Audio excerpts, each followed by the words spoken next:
and full efforts to actively contribute. We'll do our best to stick to budget topics, and if you feel you require more information, let's do our best to get those requests in early. We'll work through the budget items sequentially in the binder, and we'll then entertain general motions from the floor once we've made it through that process. When we conclude this process, the last vote isn't the sole indication of any councillor's contribution to the process. It's the work and the contribution we offer each night, and I thank you in advance for that work. With that, I will turn it over to the CFO for opening remarks. Thank you, Mr. Chair. My name is Gord Quinton, Chief Financial Officer, and I just have some opening comments before we get into our deliberations tonight. So I'd like to begin by here tonight to provide council with a Chatham-Kent economy update. And I have lots of positive data to share, but before I do want to start with acknowledging the impact of COVID-19 and on families across Chatham-Kent. I understand today 17 people have died just in January alone, and our sincere condolences to all the families. But I'll now detail to council my view as your advisor on the financial conditions in Chatham-Kent. These are my observations from 26 years working in Chatham-Kent and include comments I have received. Also from Bruce McFadden, our General Manager of Community Development, Stuart McFadden, Bruce McAllister, sorry Bruce, GM of Community Development, Stuart McFadden, Director of Economic Development, and Audrey Ansell, Director of Community Attraction and Promotion. So it's our view that Chatham-Kent is in the best economic environment it has ever been entering into 2022, even with our continuing COVID-19 challenges to start the year. Chatham-Kent continues to be featured in the top 25 of U-Haul's Canadian Growth Cities list, 9th place in 2020 and 13th place in 2021. And Maclean's ranked CK 27th on its list of best communities in Canada. New residents are definitely moving to Chatham-Kent and making it their home. Building permits and planning applications are at all-time highs, especially for new residential development. Once vacant industrial buildings have been repurposed, and the majority are now once again occupied and productively employing our residents. Significant infrastructure investments have been made in both private sector and with the municipality in new industrial lands and business parks. And industrial land sales are on the increase. Farm commodities and agricultural land prices remain strong. Unemployment and participation rates are close to being back to pre-pandemic levels. And employers are hiring with over 700 job postings in CK on the new Chatham-Kent Jobs website, and the majority of those are full-time roles. That's more locally, but overall across the country, some statistics from Statistics Canada. Canada GDP, gross domestic product for 2022 is forecasted to increase over 4% this year. Wage growth is strong in all sectors. The labor force participation is at record highs for the core age population, and the Bank of Canada is signaling a March bank rate hike as the economy is running hot. With that said, I acknowledge that not everyone has prospered, and there are some areas of concern. COVID-19 and the necessary public health measures have had a serious impact on the service sector particularly. Upper level governments have provided funding to the businesses most impacted, but of course some have struggled and fallen through the cracks. But looking forward, with higher vaccination levels, it is anticipated that the service industry should bounce back and have a strong year. And all provinces are signaling a rollback in the lockdown measures as Omicron begins to slow and hopefully fades away. Council's investment in Chatham-Kent's growth strategy has been a huge success. That said, in order to continue to support and sustain new growth and development, critical investment will continue to be made or growth will stagnate. The budget invests in the technology, the infrastructure, and the social safety net to keep Chatham-Kent the best municipality to work, live, and play. There are no simple cuts in this budget, and there will be a direct impact to services or our infrastructure gap by pushing anything down the road. Budget 2022 is about our community, our future. And you know, just to sum it up, it is our view that the economy is good in Chatham-Kent, and now is not the time to push our infrastructure issues down the road anymore. So thank you. Thank you, Mr. Chair, for allowing me to briefly give my comments, and I'll return it to you for the agenda. Thanks, Gord. Do we have any disclosures of pecuniary interest? Don't see any hands going up. So the next item on the agenda is the results of the community engagement.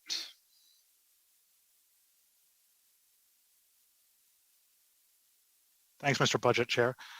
So in Council's binders under tab 9F, they did receive the information that, sorry, I'm just trying to start my video. So they did receive the information that we received prior to the binders being printed. Since that time, we also held 2 Facebook Live events. Each of those events received over 1,000 views. And then also on Chatham-Kent's Let's Talk budget page, there is information where the public has asked questions and it's been answered by the appropriate department and any comments that they may have. So I do suggest that anyone wanting to review that, visit the Chatham-Kent Let's Talk budget page and review that information.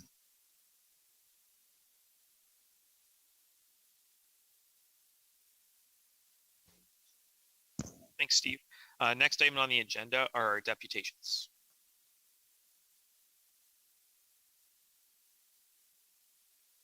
Thank you, Mr. Budget Chair.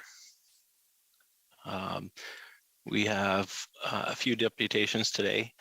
The first one is from Mark and Stephanie Chapados, and it is regarding the indoor tennis and pickleball facility.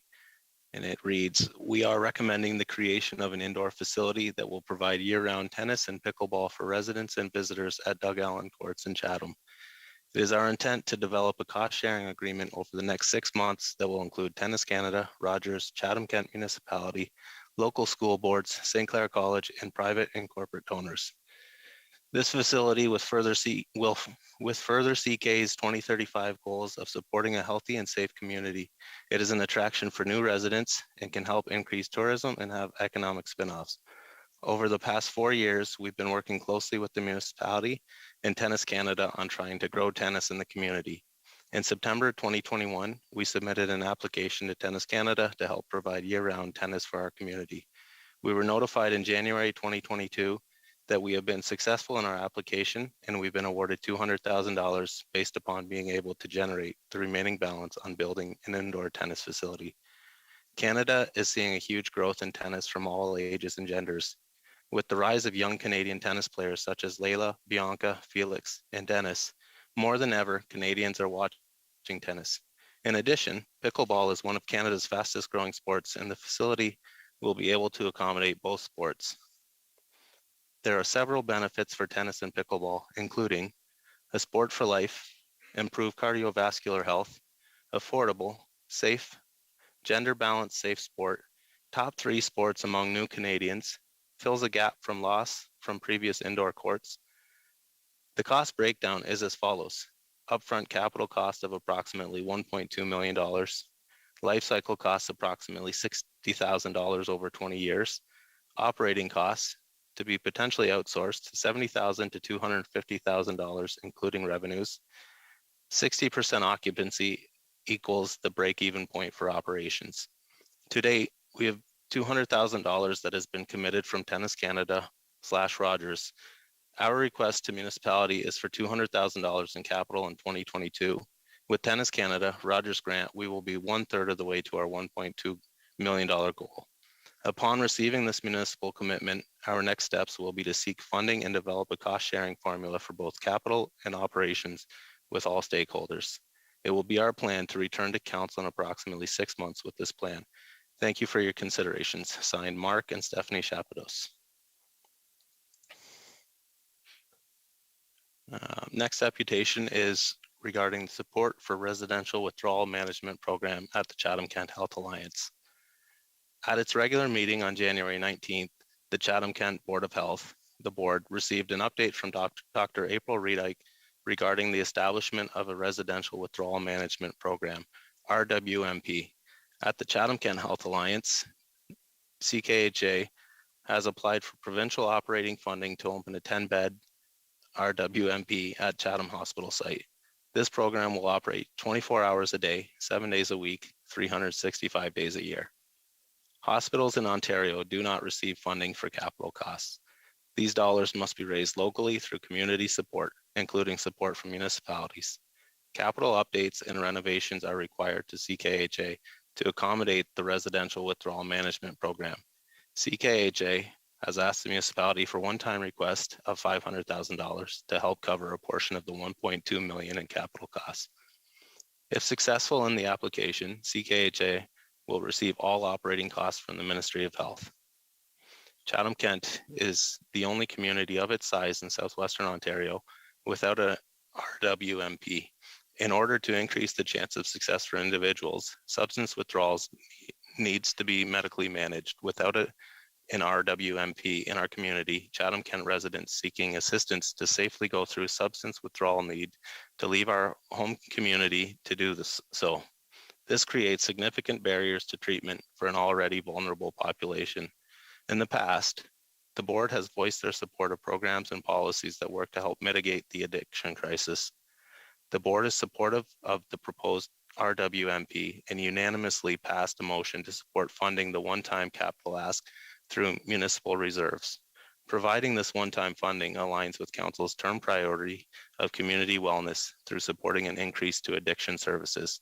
The board looks forward to the support of Council on this matter. Sincerely, Councillor Joe Foss, Chair of Chatham-Kent Board of Health.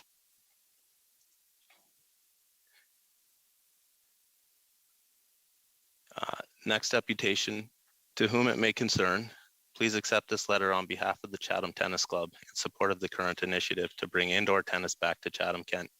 For nearly 50 years, the Chatham Tennis Club has been the home for both social and competitive tennis in our area. In the recent past, as the COVID-19 pandemic kept everyone much closer to home, there has been an increased interest in fun, healthy, and family-friendly activities like tennis across all of North America. In fact, Chatham Tennis Club membership nearly doubled this past year.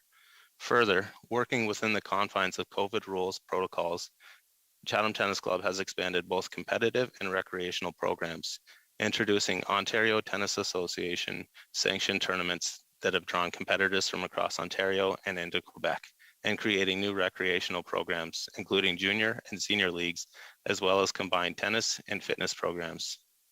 Taking advantage of CK's position in Canada's sunny south, the Chatham Tennis Club already operates from early May through the end of September. Further, our weather in the late fall and very early spring often allows many of our members to boast that by taking every opportunity, they sometimes get to play in up to 10 months of a calendar year. This doesn't mean there's enough good weather for all tennis we want to play. Instead, it means that there are many of us who simply cannot get enough tennis when limited to only outdoor play. Without question, this means that all programs offered by the Chatham Tennis Club would be greatly enhanced by the opportunity to run year-round. For all those reasons, the Chatham Tennis Club offers its full and enthusiastic support to the current initiative to bring indoor tennis back to CK. Our executive stands ready to work cooperatively and flexibly with any and all partners who might contribute to this initiative. Should you have any questions about how we might assist, please do not hesitate to contact us. Tim Baker, President, Chatham Tennis Club. The next deputation is by Patsy Stanford. There is a lot of seniors in Chatham-Kent and our pensions do not change. Everything you buy is going up and now taxes. Some seniors have a spouse in a long-term care home and that is quite expensive. So their cost of living is very extreme and people should not have to sell their homes to keep up with the taxes and inflation. Insurance is increasing and the building products, etc. are increasing, but since we have not had much snow, there should be a cut in those costs, at least for now. Street cleaning is a minimal and seems the tax dollars related to all the infrastructure that is occurring and that cannot be helped. I would have thought since so many homes have been built and people moving here, that costs of taxes would be kept at bay, but it seems not the case. There is just no end, but the current percentage of taxes seems to be a lot. Hope it can be lowered. And if inflation keeps up, people will not be able to afford buy food they want and eat healthy. And since seniors, will not have much left out of our pockets. Not everyone has a company pension, and government does not give lots of raises to pensions. We are lucky if we get a few dollars a month, and that does not cut it.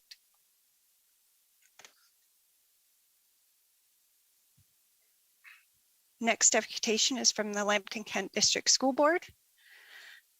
The Lambton-Kent District School Board enthusiastically supports the proposed project of putting a seasonal air dome over the Doug Allen tennis courts located at the John McGregor Secondary School site in Chatham during the winter months. This will facilitate a year-round usage of the space. Currently, the courts are used for both tennis and pickleball in the spring, summer, and fall seasons. As a sport for life, tennis pickleball can be learned at any age and is one of the safest physical activities to participate in. Studies have shown that people will engage in tennis actually tend to live longer. Tennis is also equal opportunity sports at 56% of tennis players being male and 44% are female. Tennis is also inclusive and not modified to meet any age and is accessible to persons with disabilities.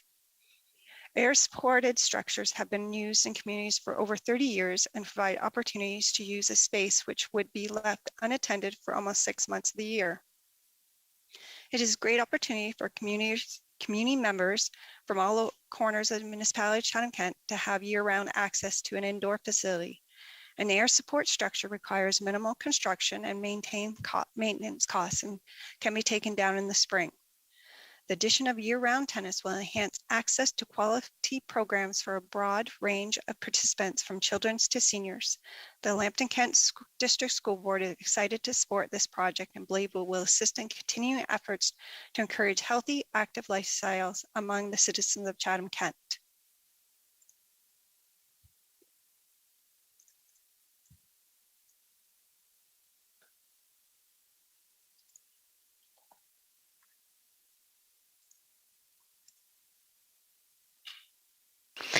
This next deputation is from Elaine Barnes. Dear Mayor, Caniff, Council and Administration, I'm writing to you to request the requested funds to be approved to the Chatham-Kent Health Alliance to assist with the 10-bed residential withdrawal unit.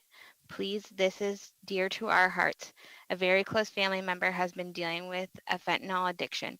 Our family member has lost everything close to them, including their children. We know they have overdosed on 2 occasions and needed to have naloxone used on them.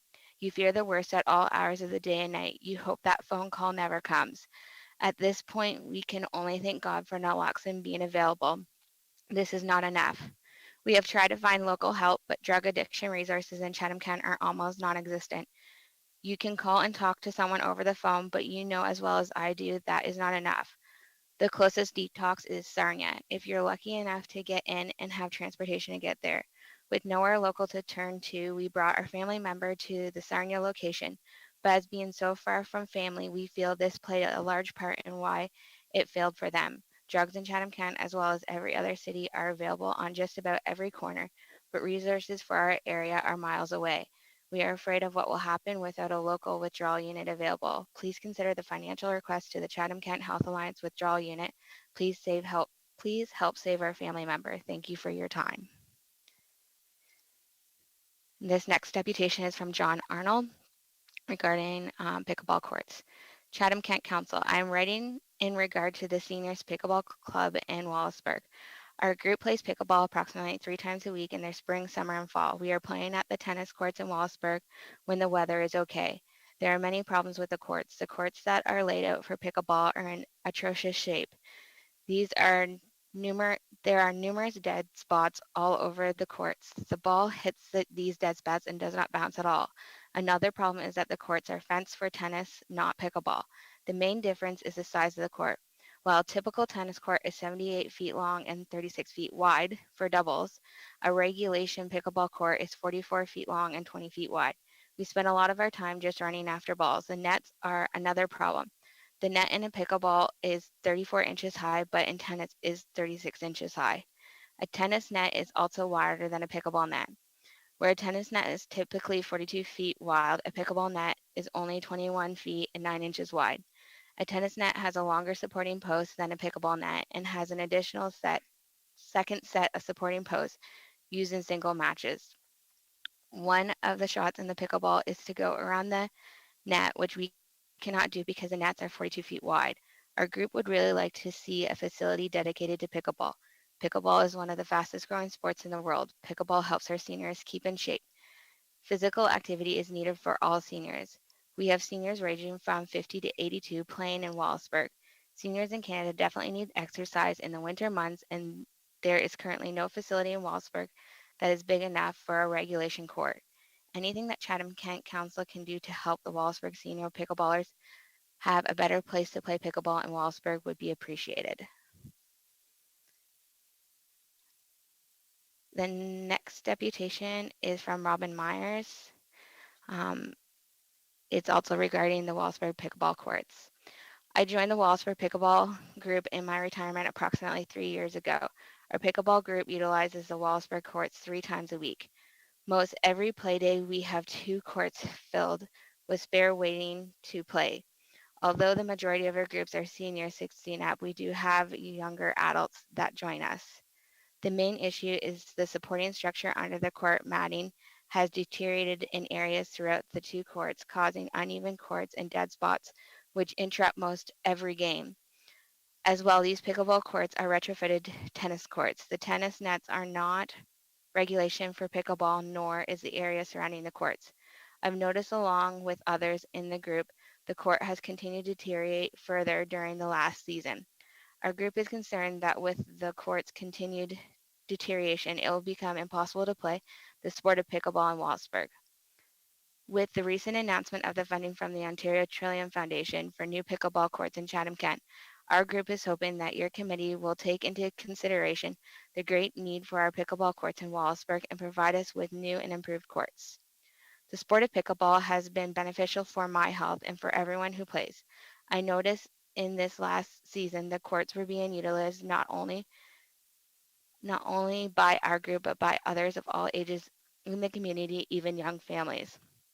It has been proven that exercise is an important and necessary part of a person's physical and mental well-being. Pickleball is a sport that not only provides social connections, but is moderate exercise which can help improve balance and agility, flexibility, cardiovascular, and bone health, along with mental health. The best way to describe it is fun and enjoyment while staying healthy and fit. Thank you for your time. The final deputation is from the Ontario Tennis Association. The Chatham Tennis Club has been a member of the good standing of the Ontario Tennis Association for many years. Most recently has worked in partnership with the OTA to host several OTA tournaments in the last 3 years. I understand the Chatham-Kent municipality is working on a project that will erect a tennis dome over the Doug Allen tennis courts. The OTA fully supports this project. It would be extremely beneficial to have a tennis dome for the avid tennis players in the region, as the nearest indoor option is at least an hour away. They would play the sport they love all year round, promoting good physical and mental health for them as well. As it can be challenging the OTA to find sites to host indoor tournaments, it would also help us as Chatham-Kent municipality may be interested in hosting indoor tournaments. This helps the OTA reach its mission statement by offering more competitive opportunities to players so they can reach their highest level of competence. We have one more deputation that was received from the Chatham-Kent Drug Awareness Council. Attention to Mayor Caniff, Council and Administration. Like many other communities today, Chatham-Kent must grapple with a host of issues associated with the rapid rise in drug use, along with the misuse of prescription drugs, alcohol consumption increasing over the pandemic. Devastating substances like methamphetamine and opioids are becoming increasingly prevalent, readily accessible, and more potent And the reality is that lives are being lost to overdoses at devastating rates. Fortunately, there are treatment and service options that can reduce the harms and suffering for many with substance use concerns. The request from Municipal Council for funds by Chatham-Kent Health Alliance to assist with the cost for a proposed 10-bed residential withdrawal unit in Chatham-Kent is no small decision, but an important one to consider. The complex issues, challenges, and costs associated with substance misuse in our community is more present than it has been in recent years, which we strongly feel requires our collective investment of not only in our resources, but in the citizens that make up our community. If a community is to thrive, then we must consider that all of those in our community deserve our collective care and support. Having a withdrawal management facility locally decreases barriers to this type of service, which is essential to the continuum of service needed to manage problematic substance use. The Chatham-Kent Drug Awareness Council fully endorses the request for financial support needed to have this service in Chatham as a community investment, reflecting Chatham-Kent Drug Advisory Council's mission statement of working together with community partners, concerned citizens, and those living with or affected by drug addiction to raise awareness and reduce and prevent the harms associated with substance use. The financial, societal, and human costs associated with the reality are inescapable and require action and support to change these outcomes. Respectfully, Brad Davis, Chatham-Kent Drug Awareness Council President, and Janice Kirkwood, Chatham-Kent Drug Awareness Council Vice President. Thank you.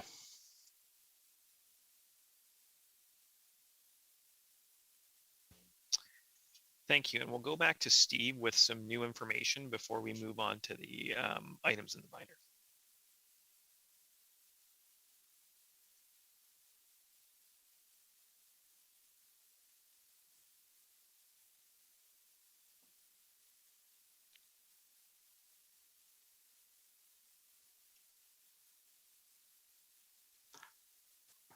Thanks, Mr. Budget Chair. My name's Steve Brown. I'm the Director of Budget Performance Services here at the municipality. I'm just going to go over some new information since the time that we met on opening night. So in 2020, Council approved Chatham-Kent's new assessment growth policy, which has been implemented for the 2022 budget. The policy attempts to strike the balance between offsetting property tax increases and offsetting costs that have been increased as a result of growth. The policy allocates 0.8% of Chatham-Kent's overall assessment to the following year's budget. Any assessment growth over and above the 0.8% of CK's total assessment is transferred to the assessment growth reserve for operational requirements due to this growth. Examples of operating expenses related to increased growth are library books for the increased population, additional snow plows and staff to maintain the increased kilometer of roads, and additional staff for either police or fire due to the increased number of properties and people. So how does the assessment growth reserve work? The assessment growth reserve is utilized to ensure that the level of services that are delivered and maintained while handling the increased demand from growth. After the budget is passed and the total funds allocated to the reserve are known, departments will be instructed to submit business cases to the Chief Financial Officer to be compiled. The executive management team will then meet and rank the requests in a similar fashion to the budget request ranking. Once finalized, the CFO will bring a report to Council for approval. In any one year where the business cases for growth items does not meet the funds available in the assessment growth reserve, the surplus could be applied to the capital infrastructure reserve on a one-time basis. So the intent of the assessment growth policy is to capture increased revenues during periods of growth and allocate parts of those revenues to the increased operational expenses to support that growth. So what is the impact of the assessment growth policy on the 2022 budget? Included in the draft budget is a line item for assessment growth equal to 0.8% of Chatham-Kent's total assessment. This equates to $1,352,000. Chatham-Kent's actual assessment growth in 2021 was slightly over 2.1 million. So the difference between the actual assessment growth and the policy is slightly over 775,000, and this amount is transferred to the reserve within the draft budget. Since the opening night presentation on January 12th, there have been several items that have been reviewed as new information. Similar to how the executive management team ranks all budget items that are eventually recommended or not recommended in the draft budget, EMT met last week to review and rank the new items. The new items that have been ranked are the request from the Chatham-Kent Health Alliance for the residential withdrawal program, the capital funding piece, the pickleball courts, a tennis dome expansion, and one-time FTE requests associated with the next generation 911. EMT is recommending all the items shown on this slide here be funded through the 2022 budget process. We've updated our budget website to include these requests under the appropriate budget finder tab. As you will note, the budget tab each of these requests are included under is highlighted on the tab column within the spreadsheet for your ease of reference. While EMT has ranked the tennis dome project as a nice to do, it is not recommending that this project be included in the 2022 budget. So with the recommended changes included or proposed, the 2022 budget will remain unchanged at 4.74%. Thank you, Mr. Budget Chair. Thank you, Steve. We'll move next into the binder for the overview of new staffing requests, tab 9E. Thank you, Mr. Budget Chair. I'm going to brief, we're not debating positions tonight because we're starting off tonight with infrastructure and then going into closed. But I did want to highlight the recommended staffing changes that are in tab 9E. Basically, for both the public and council to give a little bit more information for you to mull over tonight before we actually would get to debating lines that have staffing implications tomorrow night. So if you could just follow along on tab 9E, or it's also on the screen that we're broadcasting. First section, we have the base budget asked for previously approved and existing services. So first off is the 29 FTE, 29.5 FTEs that council heard about recently with the increased level of care to residents at Riverview Gardens. 99.9% of that cost is actually funded by the provincial government.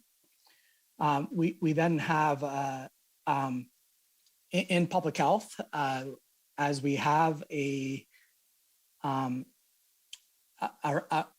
provincially frozen budget there, we have a 3.1 FTE reductions to meet the service level requirements in public health. And we have the next line 77, we have a small reduction with a cemetery summer student. Line 112, slight adjustments to our career hours that goes amongst our buildings. And then at our provincial offenses court on line 114, we have increasing the prosecutor to 1 FTE from the 0.58 FTE that it currently is at. So that's about things council was already aware of or existing services, but then I'll go to the new asks. So where you see either just a dash, that means there's other funding available, or if you see with brackets, it's actually a savings, or if you see a cost there, I'll likely be talking to that more, as that's the tax funded base requests in the budget. At the bottom of the page, you'll see that this in total adds up to 10.54 FTE with a tax impact of the items on this page is $670,000. So first, we have a housing claim analyst that's been funded from the Chatham-Kent Affordable Housing Reserve, so no impact. There was a line 63, there was a reorg in our economic development area this year that resulted in some savings. If you remember back in December, we talked about that there are savings throughout this budget, and this would be an example of one of them that we're bringing forward to council. in senior services, there's a manager required with the additional staffing as we increase our level of care. And that's been funded within the existing base budgets at Review Gardens and within their global adjustment funding. And now we get to, I guess, a more significant tax ask, but it's a corporate information management system. Two staff related to that, manager privacy and information and information specialist analyst. Now, these jobs were reported to council in a report from our clerk's office back in either September or October council meeting. But this is one of the areas in our KPMG base services study where they said we're very efficient in our operations, but there are some areas where we need to do more work in. And one of them is with our document management and how we handle our documents across our organization. If you remember that report back a few months ago, it was actually recommending 4 staff, but EMT has recommended two base staff requests here. Next line, 104 is a building maintenance position in our housing services area. We have an aging fleet of our housing and supply, and the maintenance requests and needs are just expanding, requiring additional staffing level. Line 105 is one that council is very familiar with, increasing our building inspector and bylaw enforcement officers by 2 full-time equivalents. That's directly tied to our tremendous growth that we are having, and 85% of those costs are funded by that growth. Line 107 is our 2 tourism assistants, student positions. And line 109 is again is about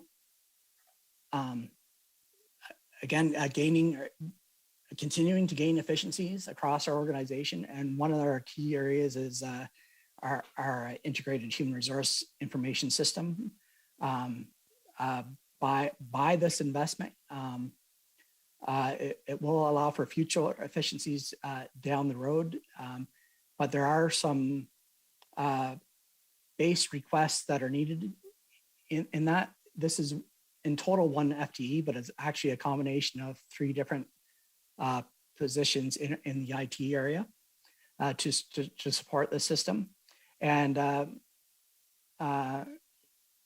that may seem somewhat strange, but in our corporate technology strategic plan that we brought to council early in the term, we staffed our IT levels in our base budget for our current systems. And as we expand our fleet of systems, even though that they're ultimately, once implemented, might result in efficiencies across organizations, we need the staffing levels in IT to support that system.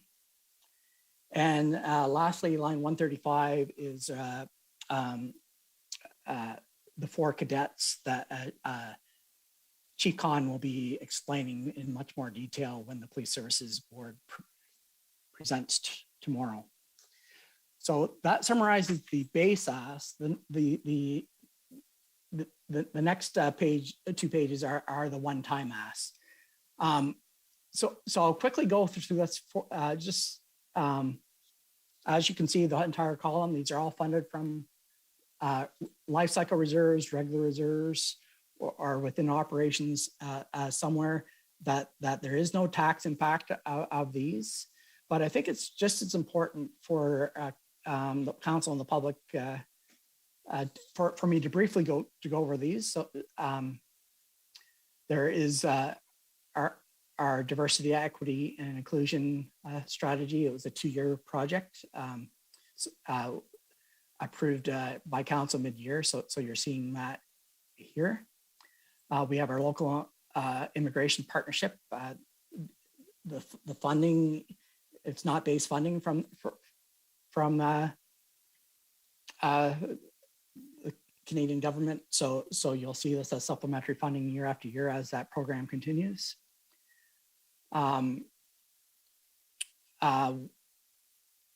Senior Services is put in for a coordinator of recruitment and retention to be funded from their own operational reserves to assist with the staffing recruitment at our Review Gardens. Line 28, we have a tourism development officer pilot, year 2 of 3. So this is continuing what's already been put in place, but again funded from the tourism reserve. Line 40 is 18, just over 18 full-time staff for our rapid rehousing program, including our homeless shelter leaders and our shelter support workers. It's partially funded by the Ministry of Social Services Relief funding, and partially from our Ontario Future Economic Downturns reserves. The next line is supplementary funding 3 staff to continue current staffing levels at the health unit over the next year. In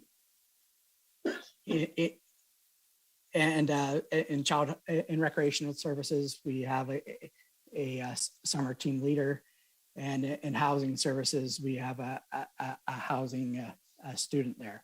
So all in all, that totals 26.84 FT full-time equivalents in this budget in that area, and then we have new services one time.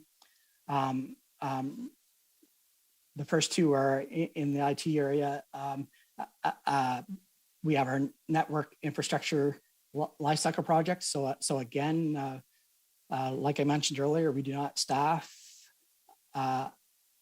in our base for these projects. As these projects come along, where the money's already been set aside in our lifecycle reserves, but we're asking for a 3.25 FTE for that project, and 3 additional FTE for our Skype for Business replacement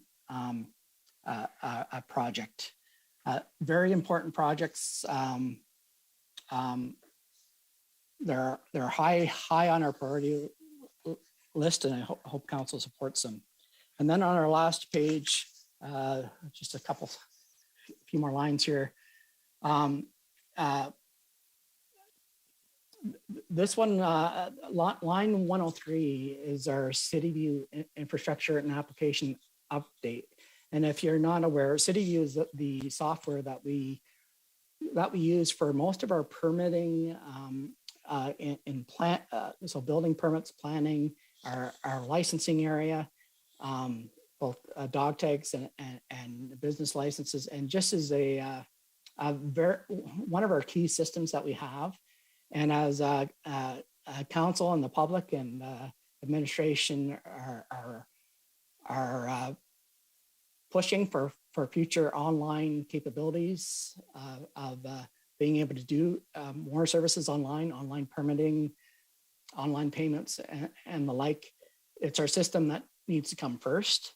And we have 2 FTEs for this project. I talked about the base position for the integrated human resources program in our base area, but there's also 3 FTE on the project side of this to get the project up and running.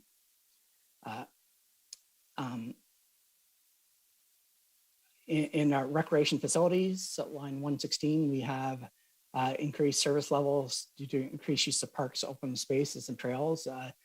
during COVID. You remember this was a request of council in last year's budget, and it's continuing being recommended for another year, funded from Strategic Development Reserve. And similarly, increased service levels in our waiting and cleanup at municipal buildings on the next line. And lastly, we have our the next generation 911. This was the funding was in our capital budget that was approved by council at the last council meeting. But there is one project manager over a 3-year period for that very important project. So that gives some one-time staffing request here of just under 15 individuals. And then one more on the bottom that's under area rated services in transit. So in total for 2022, there is 80.10 full-time equivalents being asked for in this budget through a combination of both base and supplementary requests. But the bottom line taxpayer impact is $678,972. And with that, I'll return it to the chair. This was just information that I thought was good to go over in front of a day in advance in case council has any questions that they want to send us on any of these positions prior to tomorrow's meeting. Thanks. Great, thank you, Gord. So just as a reminder, if you did any questions about those positions for tomorrow, that's a great opportunity to send those in advance so that staff has those answers ready to go for tomorrow night when we get into that tab. The next item is the infrastructure life cycle strategy. I believe, Gord, you had some comments to make before we move into that tab.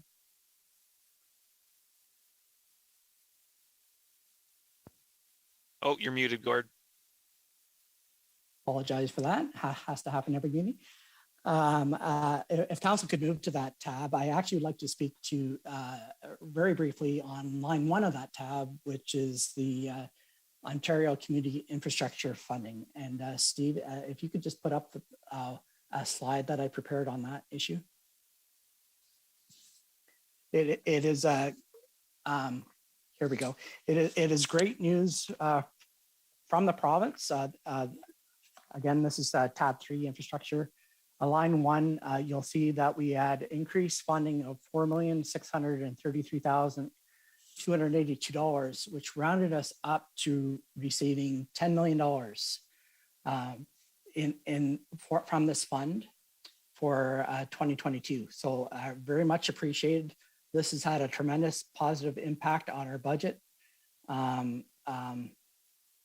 It's much needed, but there's always a but.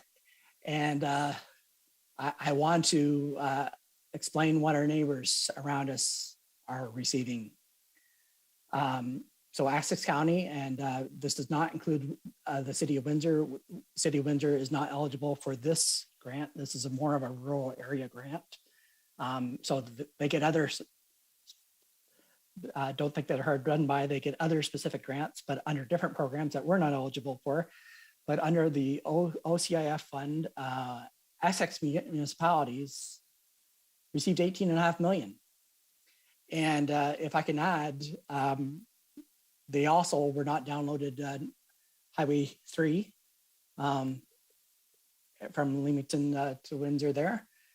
And that is where you're seeing also on top of this about $600 million of investments as that's widened between Leamington and the Windsor and where it currently is 4 lanes starting around the town of Essex.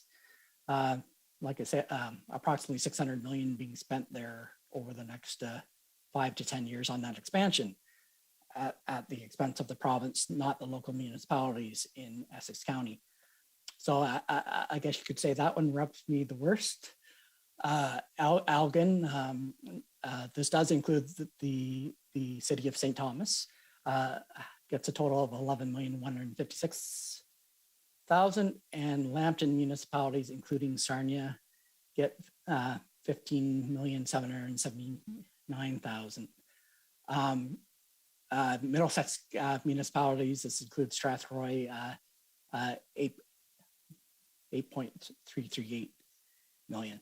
So this is just for council's information. Of course, we continue to lobby the province whenever we can for more infrastructure funding. And we, back to my first point, I really appreciate the additional 4.6 million that greatly assisted this year's draft budget.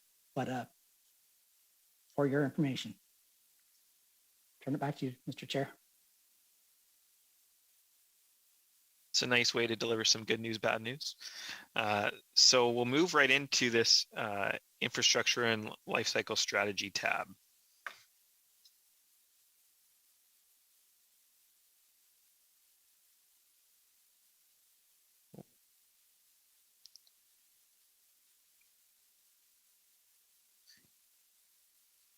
Councillor Harrigan.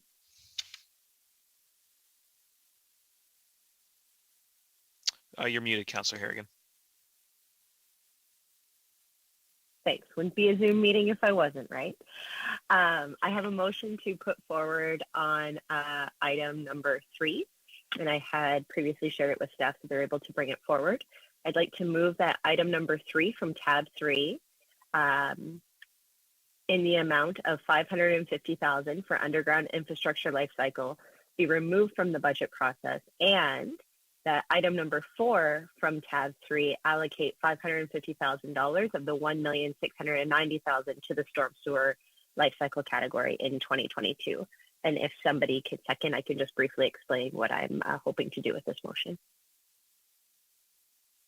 Seconded by Councillor Oche. Go ahead, Councillor Harrigan. Great, thank you.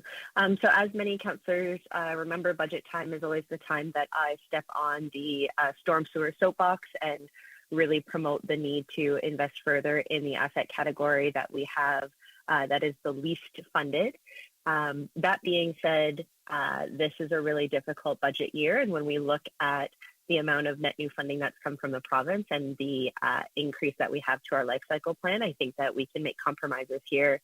And what we're doing is still directing a significant amount, approximately a third of the additional infrastructure line from number 4 to be dedicated to that resource, which will help fill that gap and catch it up without necessarily being a tax burden to taxpayers. I will share that I considered allocating more to the asset life cycle, but after having a conversation with Mr. Kelly, I was made aware of the fact that when you do storm sewer work, it also means you might have to do road work or other asset management categories alongside of it. So it's important to balance the amount that we're putting into storm sewers to ensure that we have enough budget to actually, make the pretty stuff on top be updated while we're doing the less appealing stuff underneath the ground. That's really important for growth. So happy to debate this on council, but think that it's appropriate that it be removed from our budget this year. Thank you, Councillor Harrigan. Councillor Sakachi, did you have a comment on this motion? I do have you next as far as making motions for this tab. Okay, I see your hand went down, so I'll take that as... Okay, great.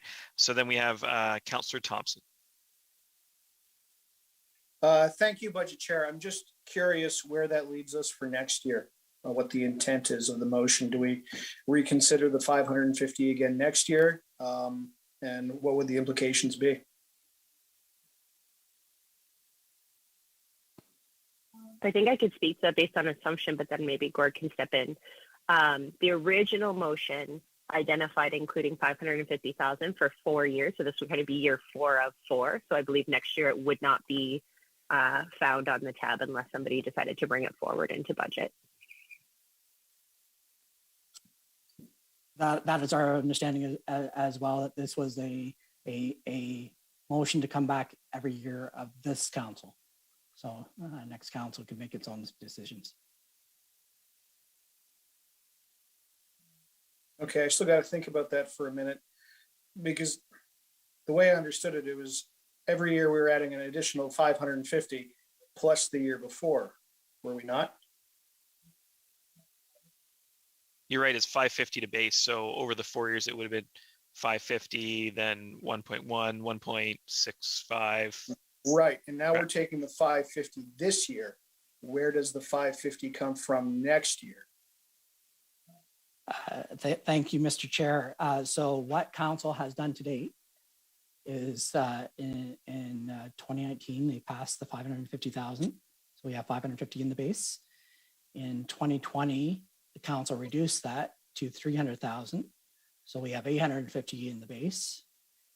In last year, 2021, council eliminated it entirely. So we still just have 850,000 in the base.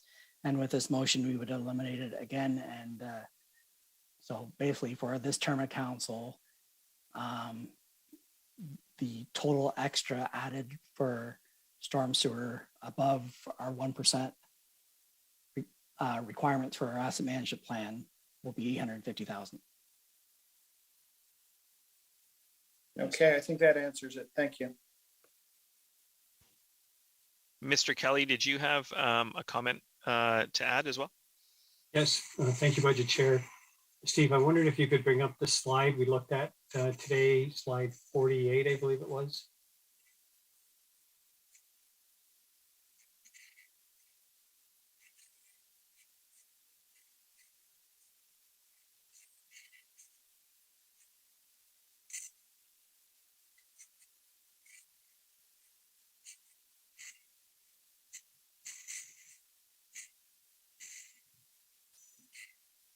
Thank you. So this is our current situation, and our biggest gaps are in storm network and then paved roads and then our bridges and our culverts.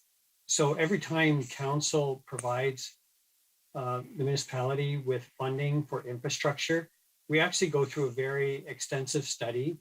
First of all, we look at, and that's what I'm talking about, the entire 1% and any inflation. So in this budget, we're looking at 1.69 plus 2.508 is the total amount that we sit down as a team and we look at exactly where should we be putting those funds, how should they be spread out. We have probably over 40 categories. Clearly, storm network has the biggest gap, almost $14 million. And as we presented previously, our figures escalated from 96 million per year required to 118, and that's an inflation rate of 5.3%. So we have an extensive process we go through. We look at our master plans, then we look at our 5-year plans, and then we look at infrastructure that we know that we don't have funding for, and it is critical that we need to make an investment. So that analysis is done by the IES team to determine where exactly we should be putting those funds. It's all based on priority, based on the condition of the asset, but also looking long-term. And certainly storm network is one that we need to continue to put funds into. So just for example, last year, council approved, I believe it was 550, or sorry, Gord, it was less than 550 last year. But through that study and through that analysis, we ended up putting 660,000 into the storm network. So again, it's looking at all the variables, taking the total amount that we get that's approved by council, and then trying to use it as wisely as we can. In the case of storm networks, a number of times we have to tear up the complete road. For example, if it's a combined sewer or if it's a major piece of work, we have to redo the water, we have to do the sanitary. So we like to have that particular investment aligned with the road network as well. So I hope that's helpful. I'm just trying to explain some of the details that go into the work after you make this approval. Thank you. Thank you, Mr. Kelly. Councillor Foss, you had a question as well. Go ahead. Yes, thank you, Mr. Chair. Do I understand this correctly that the 550,000 would be taken out, as well as that coming out of the just leaving the 169.9? Probably not asking this correctly, I guess. The 169.9 is staying, but it's going to be used to do the storm sewer work if needed. Is that right? I think that the intention of the motion was to dedicate of the 1.69, 550 of that towards the storm sewers. Okay. I guess A minimum, yeah. you know, And Mr. Budget Chair, I want to say from the engineering perspective, that is an acceptable proposal for us. To put a third of those funds on the storm sewer, we're comfortable with that. To go much higher than that, we really need to go through that extensive analysis, and we may end up like we did last year, actually putting more towards storm sewer, but we're very comfortable with the 550. Thank you. Thank you, Mr. Kelly. okay, so just to reinforce, you're okay with the motion, Mr. Kelly? Thank you, Mr. Budget Chair. So certainly we would like, we still are operating at about 55% of our total needs. But if, as far as this motion goes, this will work for us. So we'll still have the 1% at 1.69. Essentially, we will have 550,000 less to put into infrastructure. It does have repercussions, of course. It means that we're falling further behind. But as far as this proposal goes, it's certainly acceptable to us. Thank you. Okay, and I guess there is money earmarked in 2002 for Tilbury's stormwater improvements. Does that affect? Yeah, actually we'll be fine. A lot of the improvements that we're doing this year would be through the Drainage Act. So we've looked at the numbers, and that's why I committed that we're comfortable with the 550. So we'll be fine for this year. Okay, thank you. Thank you, Councillor Foss. Councillor Solomon? Thank you, Mr. Chairman. I have two questions. Through you to first to Mr. Quinton. What percent, if any, does this motion reduce the proposed tax increase? I'll get out my calculator in a second, but approximately 0.33, I believe.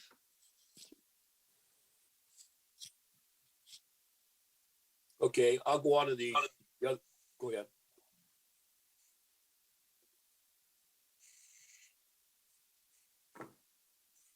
.325. Pardon me? 0.325. So Okay, 3 thank you. guess. And the second question, Mr. Chairman, through you to Mr. Kelly, you just said that we're only operating, what did you say, 55%, only have funding for 55% of your current needs? Did I write that down correctly? That's correct. Our current needs, we updated our file from 2017. Our needs are now 118 million in total. So as of the end of 2021, we were at 55% of our total needs. Okay, so through you, Mr. Chairman, Mr. Kelly, can you tell me what percentage the average Ontario municipality operates in comparison to your 55%? Are most municipalities 55% or below? Mr. Chair, I'm sorry, I don't have that information. Well, here's what I'd like to know at some point during this process is that we always hear what percentage we're operating at, and it always sounds below, you know, it's not 100%, so it's too little is the impression I get. But I always wonder, compared to our comparative municipalities, I mean, are others operating at even a worse percent of their life cycle asset needs?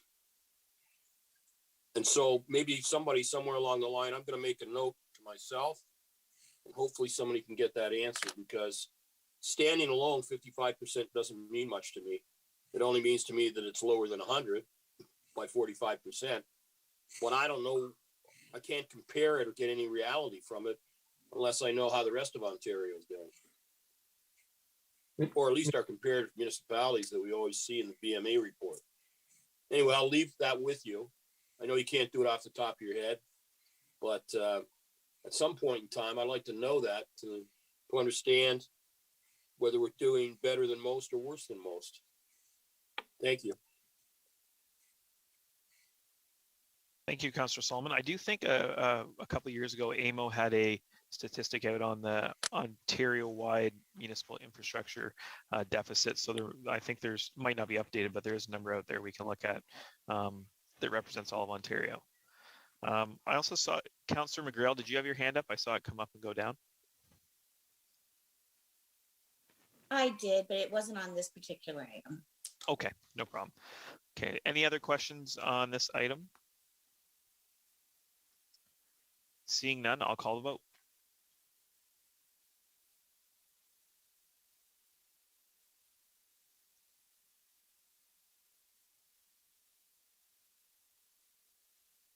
All votes are in. Motion passes 18-0.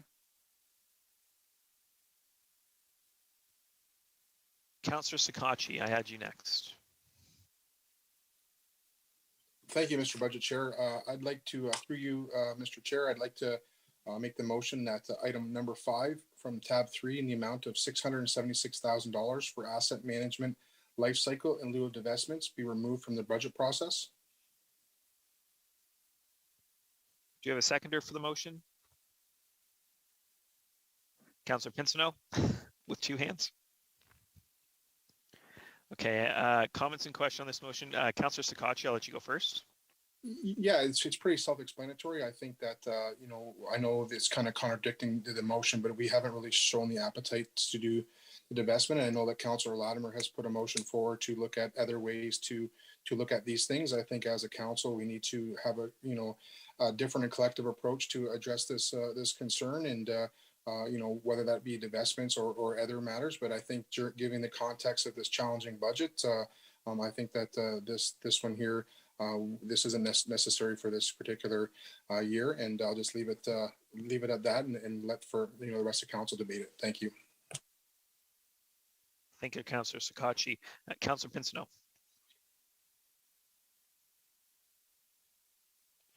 Sorry, Mr. Chairman, that was for another line item.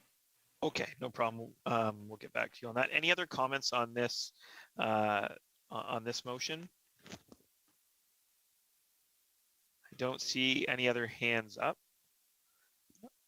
So we'll just get this motion up, and then, oh, Councillor Crew, go ahead. Sorry, I couldn't find my hand. I just want to know exactly what this will mean to the budget. I can support it if I understand it, but I really don't know what cutting this amount will mean to our budget this year and or the future budget. I reinstated prevailing wage. Thank you, Councillor Crew. So either to Gord or Steve for the budget impact, and then over to Thomas for the future impact.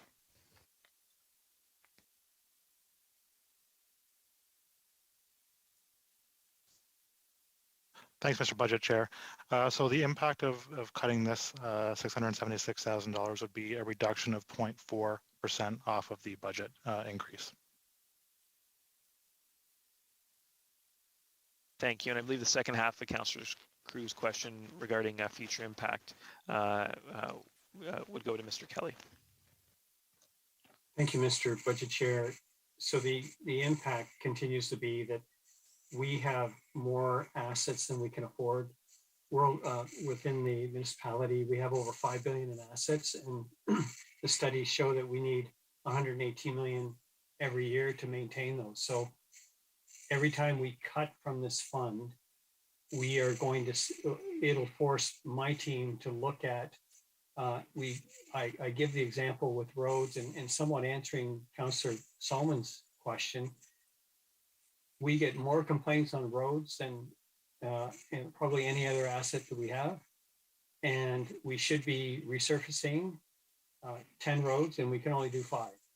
And that goes really across the board on many of our assets. A number of our buildings are need upgrading, and we're not upgrading. So we just continue. What this means is we continue to put all of the investment we should be making, we put it off. And eventually we'll get to a point where we won't be able to do the job. We'll have to make some really serious decisions about closing certain aspects. Essentially, we're just pushing the problem down the road.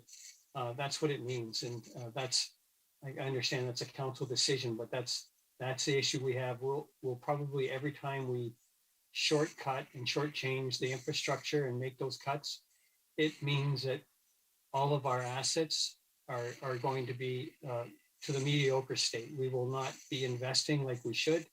And so we're going to see a gradual decline in the quality of our assets. Thank you. Thank you, Mr. Kelly. Any other questions on this motion? Oh, Gord, go ahead. Yeah. Thank you, Mr. Chair. Just to add to the answer, and you know, of course, this does come down to council level of service, and like Councillor Solomon just mentioned, you know, is 55% good. But I just wanted to remind council sort of how we got here with this 0.4% in the public as well tonight. This was in our 2017 asset management plan that was presented to council very early in 2018, where the data showed that we actually needed to commit to 1.4% a year to our asset management plan. Staff recommended and council approved that we, instead of approving 1.4% annually, that we reduce that to 1% and commit to this divestment of assets. Since then, during this term of council, I may be missing something. I know we divested of the economic development building on Grand Ave, and there may be a few minor other issues, but we've came nowhere near that target. So that the results of that will be reflected in the 2022 asset management plan, which will govern our budget for the next 5 years, for the 2023 to 2027, where we'll have to make up that difference. So it's, you know, obviously that direction's up to council tonight, but it's not pushing it way down the road. It's pushing it a few months down the road till we vote on the 2022 asset plan at a council meeting that will set up our requirements and commitments to the province for the next 5 years. Thank you. And I'll go to Councillor Harrigan and Councillor Sakachi. You can have closing remarks on that one. Thank you, Mr. Budget Chair. The comments that Gord, their CFO, just made actually, for me, make me think that it actually makes a lot of sense for us not to include this in the budget today, but rather to have the conversation about where we are with asset management when we're doing our asset management planning in the springtime, and to look at, you know, what sort of creative solutions we may need to come up with as we look at addressing the asset management issues. I think there's, personally, I think that there are some like creative debenture strategies or other strategies that could be used to allow us to invest in important infrastructure. And I just don't see, while I appreciate that staff are calling this out, I don't necessarily see kind of the one line on the budget as being the place where we need to talk about it. I think it needs to be discussed at a more strategic level. So I'm supportive of Councillor Sakachi's motion, but I'm also very willing to talk about what that looks like moving forward as we talk more fulsomely about our asset management plan. Thank you. And Councillor Sakachi. Thank you, Mr. Chair. Councillor Harrigan basically stated exactly what I was going to state, except one quick question to Mr. Quinton or to Mr. Kelly. How is her comments regarding creative approach is exactly what I'm thinking, and especially talking about when we're doing the, a plan moving forward. How has our divestment been going so far, Mr. Quinton or Mr. Kelly? Because I'm under the impression that it's time to look at things a little bit differently because it isn't going all that well. That's kind of the reason why I wanted to maybe look at different approaches to this, because I don't think that as a council this term we've been obtaining that goal. And maybe one of you guys can comment if you don't mind.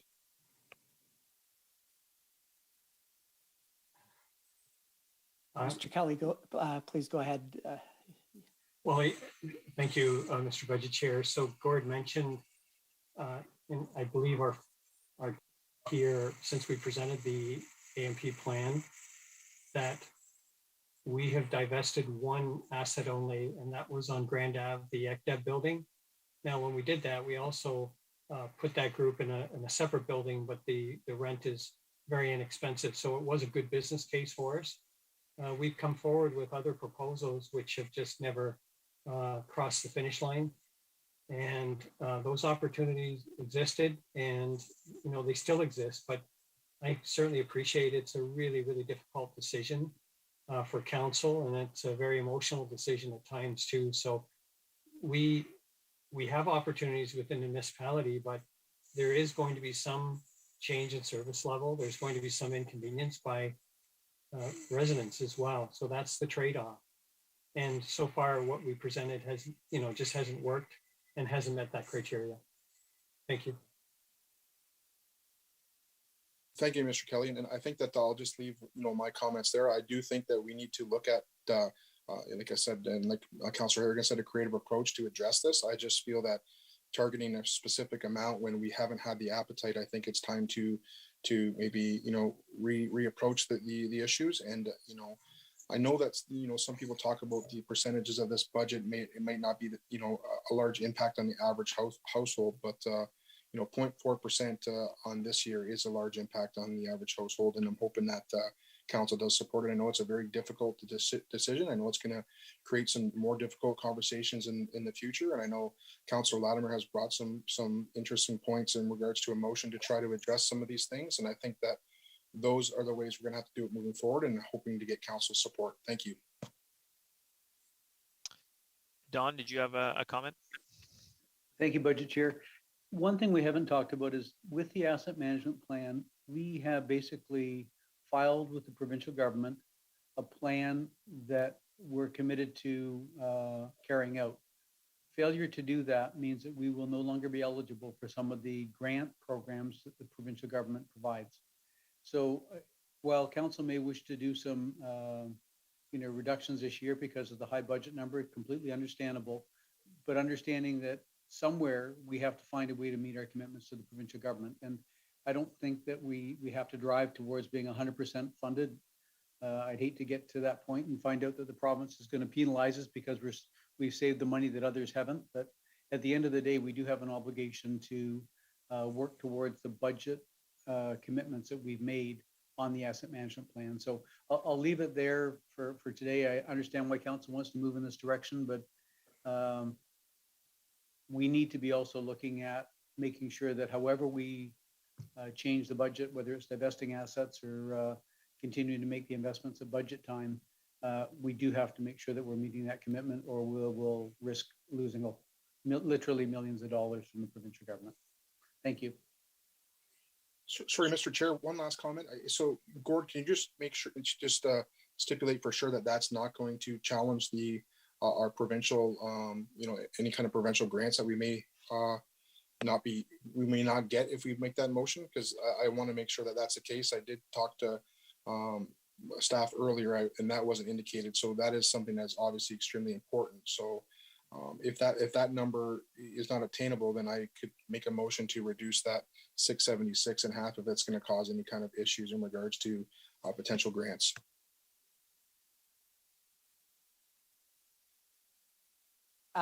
Thank you, Mr. Chair, for the question. It is a tough one in that our asset management plan actually recommended 1.4%, and council committed to this divestment, which hasn't been followed through on. I don't think we're offside yet, because at least we've added tax dollars to our asset management plan every single year of this term of council. And we are adding tax dollars this year as well. And so removing this doesn't go offside, but it will, like I say, affect our next term of council. And if we don't make it up now, when do we make it up? So we're pushing it down the future, but still we'll have to make it up to meet the, there's some strict stipulation in both our Canada Community Building Fund, it used to be federal gas tax, and the OCF, Ontario Community Infrastructure Fund, the OCF funds that we're getting 10 million for now. On yes, they're increasing their funding, but we have to do our share too, and that's the debate that we'll be having in our spring, is committing to what our share will be for the next 5 years. Councilor McGregor, do you have a comment on this this motion?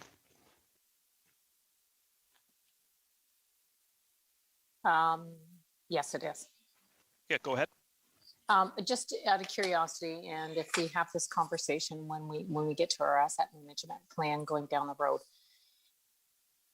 if we take the 676 out of here now and we find, say, $676 or $1,000 worth of divestments when we broach these conversations later on, does that kind of make this neutral? We have to have those just tough discussions throughout our municipality. And I know we're all very protective of all of our assets and different things, but we do have aging infrastructure, and we do have to, whether it be community hubs, combining services, whatever. So I'm just curious if we did this now, and in the spring we have that conversation and we get into a more serious discussion of divestments along the way, maybe even better than this, is this going to counteract this portfolio and our asset management plan? And it could be this number or any other number, but would divesting some of our properties and our buildings through other conversations down the road lower this number of what we need in this portfolio?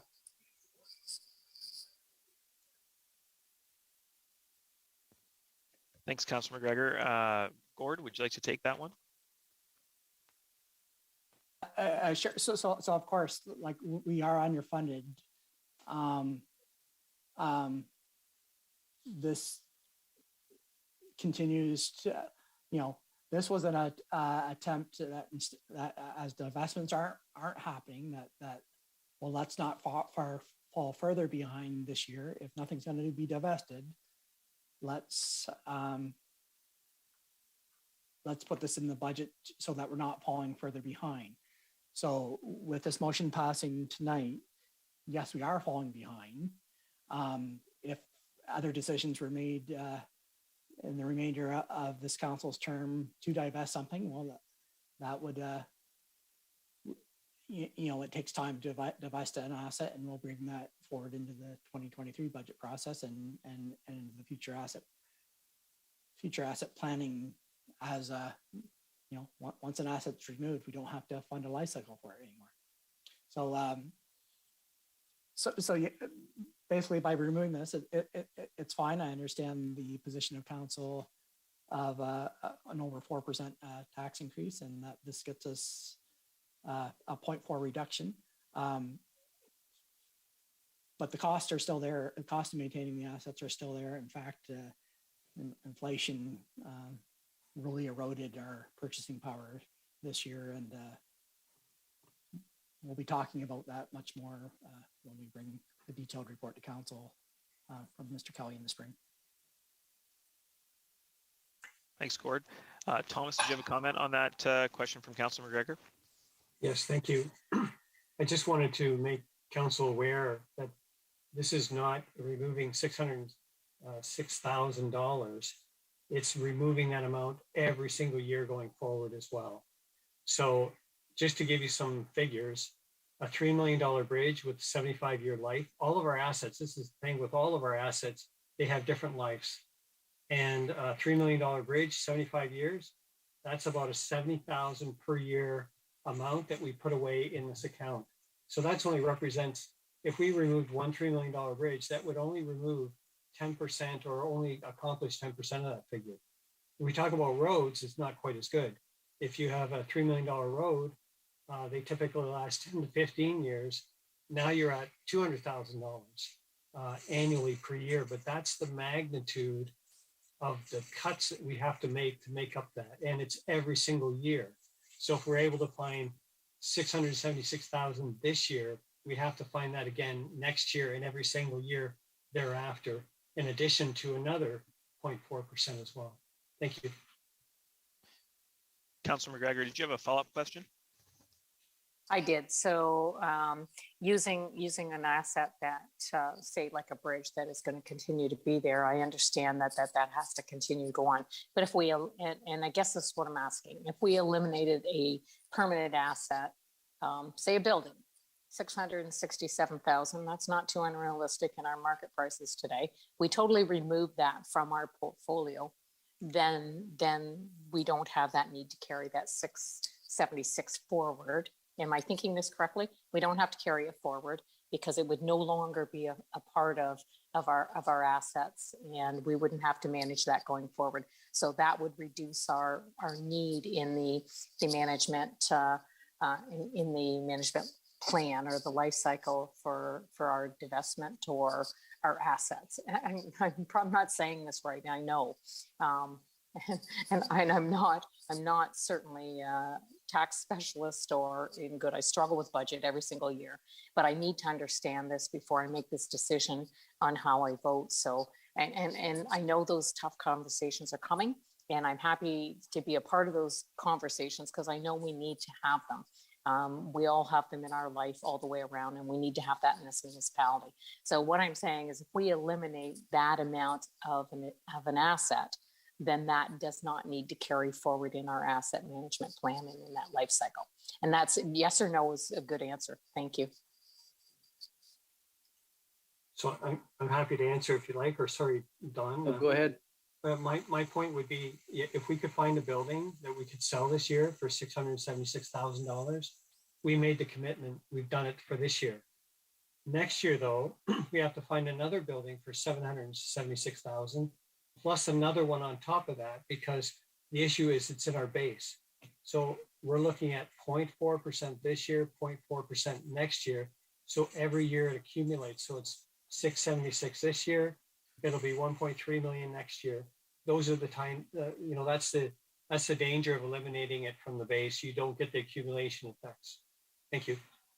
So what you're telling me then, Thomas, is that when we eliminate assets from our base, that are still our life cycle does not change. So it doesn't matter what we eliminate. If we eliminate all our buildings, then that doesn't change. Is that what you're saying? Because we're going to still continue to need to add to that. That's kind of what I'm hearing. So sorry. Oh, sorry, that's okay. So maybe I'll use the road example. So if we eliminated a portion of our road, we could eliminate $200,000 annually from our life cycle. That's what it would do, right? So every year that we put money away into our life cycle, we don't have to do that anymore. So there's definitely a savings. My point is that what 0.4% represents and that target that we all agreed to back in 2017 is that every single year. So, the first year, if we could use round numbers, 600,000 first year, 1.2 million next year, 1.8 million the year after that. So every year, that's the amount that we'd have to remove. So once we remove an asset, it's gone for good though. So if we can remove one asset that's worth $200,000, then that cumulative effect actually comes off the 600. So now it's only 400,000 next year. Thomas, if I could add. Thank you. Yeah. So go ahead, Gord, but now I got it there. Thank you. Thank you, Thomas. Yeah, if I could add to that, 676,000, it just happens to be not too far off what we sold the Grand Ave building for. Is slightly different from that, but just for an example, that would only have a life cycle savings of around 20,000 a year, because that building has a 40-year life cycle, and so on a $700,000 building, we may only be, the life cycle amount of that may only be 20,000 a year. So just to get the gravity of this, it's not just one building we have to sell. We need to sell 20 buildings, and we need to divest 10% of our roads and bridges, and to ever make up the shortfall, the amount of divestment that would have to be made to end up with a life cycle savings of 676,000 a year is very substantial.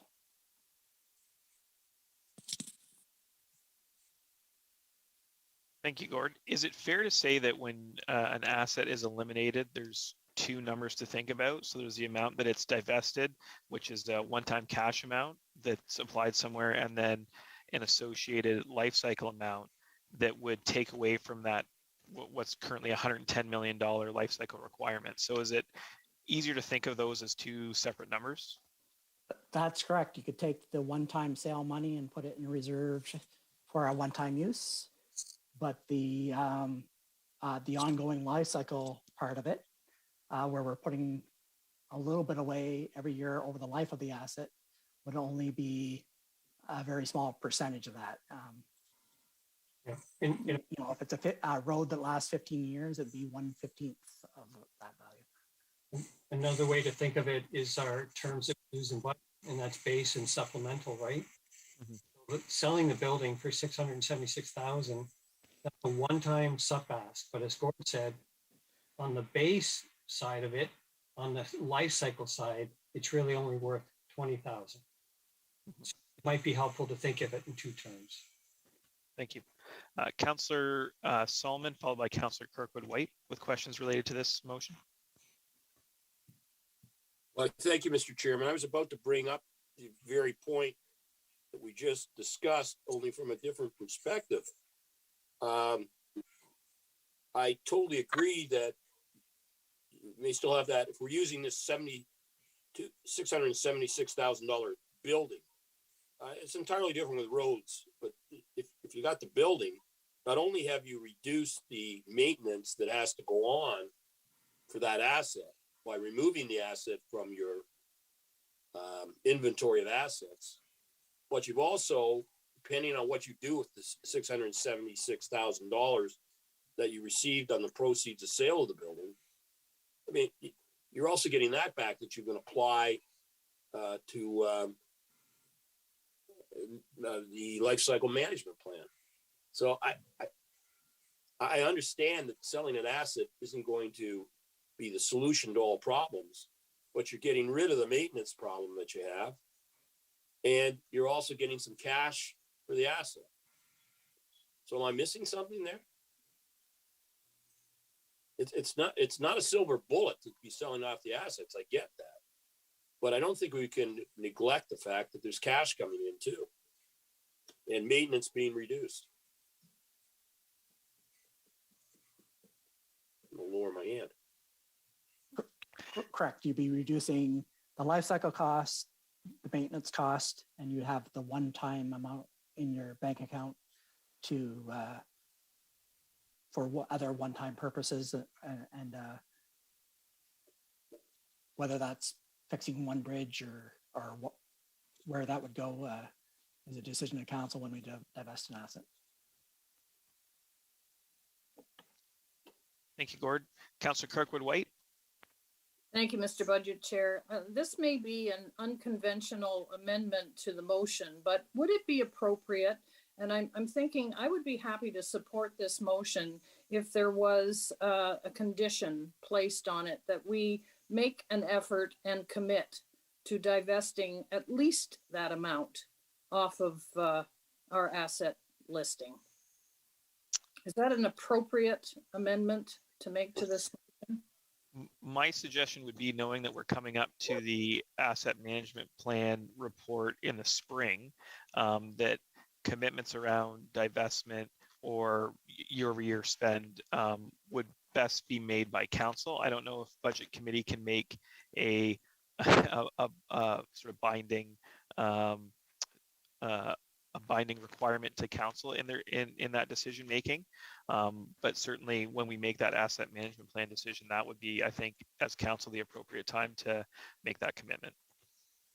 I just keep thinking that, you know, administration keeps asking us to do this, and we seem to be ignoring the recommendation. And if there was some commitment that we could make through this budget process that we are going to be serious about these divestments, And as tough as they will be, there are opportunities abounding around combining facilities and doing 3 different things out of one building instead of having 3 buildings separately. So it's just, I would feel a little more comfortable if I knew that we were going to make a commitment. Yeah, and I understand. I understand that line of thinking and agree. I just don't think that motion would have a budget impact. So I don't think that it can be made in budget, but it certainly could be made in a session of council. I think that would be my interpretation of budgets related to or motions related to the budget process. Okay, appreciate the answer. No problem. Councillor Latimer. Thank you to the chair. I wanted to bring 2 points forth. One was what Councillor Solomon said. We are getting cash back that we can put towards the life cycle asset management plan, and you are reducing your maintenance costs. But we're also waiting a report to council with regard to development charges where growth pays for growth. And I'm anticipating we could put some cash towards our life cycle management asset plan at that point too. So I am in favor of this for this year, in full recognition that if you that we definitely we're trying to maintain more infrastructure than we need, and so saying that, I'm going to be in support of this and working towards the rest of our term to meet our obligations with regard to maintaining and that asset management plan and actually increasing it. Thanks. Mr. Chair, just have a comment on the DC part of that. I know I'm sounding very alarmist and negative here because, but that is about growth paying for growth. Those are new roads that are being added, which are greatly increasing what our requirements will be in the future. And that's where we want growth to pay for growth instead of you are correct in the past, for example, over the last 5 years, the roads that have been added, that is all on the current taxpayers now to pay for their life cycle. So the growth that you've seen or new roads put in the last 3-year term of council, this budget process is paying for them.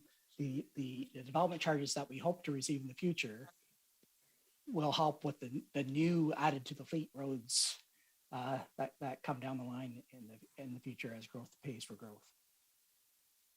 So I guess what I'm trying to get at, we still have our existing problem to deal with.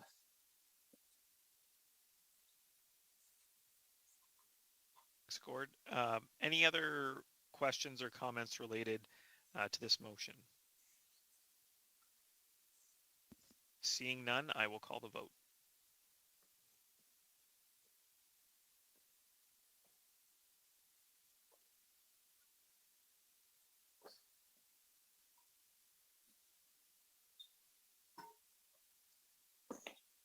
All votes are in. Motion passes 15-3.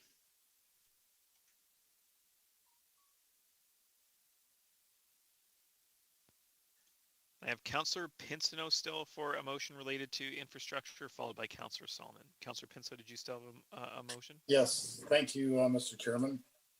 Line item 7, I'd like to remove 650,000 from it. And if I get a seconder, I'd like to explain why.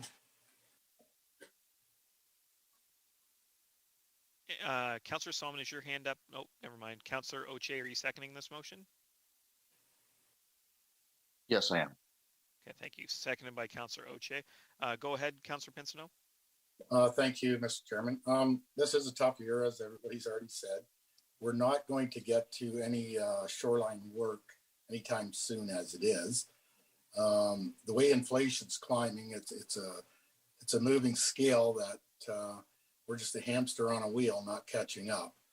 This year we can really use the brake, and we're still putting in 1.25 million, which is a pretty good contribution. And this 650,000 will help our bottom line. Thank you. Councillor Solomon, did you have a comment related to Councillor Pincinel's motion? Oh, hand down. I will take that as we'll get you for the next motion related to this tab. Councillor Harrigan. Thank you, Mr. Budget Chair. I just want to express my disagreement with this motion. I feel like as a council, we have significant shoreline erosion issues. We have done a lot of work to lobby the province to support helping us with those issues, but they're not going to come to the table unless we talk about cost sharing. And so while I recognize that the gap between what we have to do and what we have to pay for is big, it's like saving pennies for a big dollar project. But in my opinion, we need to save those pennies so that we can show the province and the federal government that we are very serious about fixing our problem, and that we're not going to let the folks over out on Talbot Trail and Rose Beach Line and Erie Shore Drive have no plan. And I think this demonstrates a commitment to our necessary response to, what we face in climate change and erosion. And it's not something that I'm willing to cut as a council. This is going to be our new reality, is dealing with having to pay big dollars for issues like shoreline erosion. So I don't think it's a responsible thing to do. I think that it's a prudent thing to do to leave the 1.9 in the reserve. Councillor Oche. Thank you, Mr. Chair. To Thomas Kelly. Thomas, could you please go over, are we, as far as Talbot Trail, which also means the shoreline, from Wheatley to at least Erie, we are looking at retreat. Is that not correct? Thank you, Budget Chair. So yes, again, the EA is not completed yet. It will be completed in the spring. The discussions we had at our last meeting with the public last year in November, I believe it was that was a proposal from the consultant that actually we move that road, Talbot Trail, to the north, approximately 2 kilometers in that range. Okay, so what we're really looking at as far as shoreline would be Erie Beach line, Erie and the river. Is that correct? And the rivers, the two?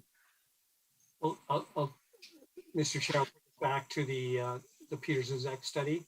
In that study, he identified $216 million required to really facilitate all of the work along Lake Erie. And that was a couple of years ago. I'm going to say that number is at least $250 million now. So that's the figure we're looking at. What council approved a couple of weeks ago was plan to move forward to just allow us to create a workaround the closure at Talbot Trail. And what this 1.9 million is intended to do is to really, as Councillor Harrigan mentioned, is to start to put some funds away to address this big bill that's coming in the future. It's moving Talbot Trail to the north. It's providing some level of funding to Erie Beach or Erie Shore Drive. And then we have Rose Beach Line. So it's all of those major areas. Again, the total bill, if you look at it, would be close to $250 million. So, I mean, it's even this at 1.9 million is a drop in the bucket, but at least it's something. Okay, so it's nothing to do with actually Lake Erie along Talbot Trail. Then you're talking this money would go more towards a new Talbot Trail. Is that what you're saying? Yes, well, it's based on the strategies developed by the consultant Peter Zuzak. So there's different strategies for different areas. And along Talbot Trail, it was physically moving the road to the north. That's not been finalized. That was the last proposal, and that will be finalized in the spring. Okay, thank you. Thank you, Thomas, and thank you, Mr. Chair.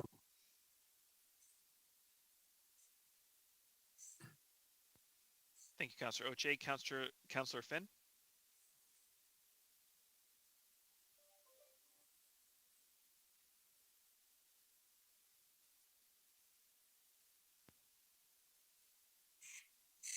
Councillor Finn, did you have a question on this item? Sorry, I thought I hit the mute button. Okay, go ahead.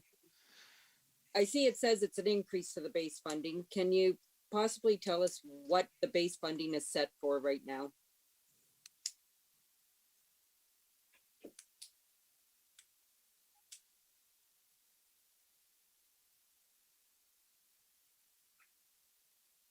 So is the question, what is the current base funding for the capital reserve that's going into the capital reserve for shoreline issues? Yes. Okay, one moment. So this is the initial base funding that we're recommending. This council has not put aside anything at this time to address the Lake Erie shoreline retreat as we were waiting for that EA to be completed. So this is the initial funding that we recommended to begin to set aside money to tackle the whether it's 150 to 250 million dollar problem that we have. Okay, thank you.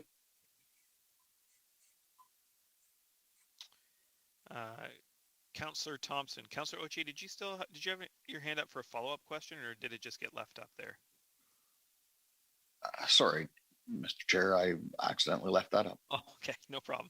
I thought maybe I moved away from you too quickly there. No, thank you. Councillor Thompson, go ahead.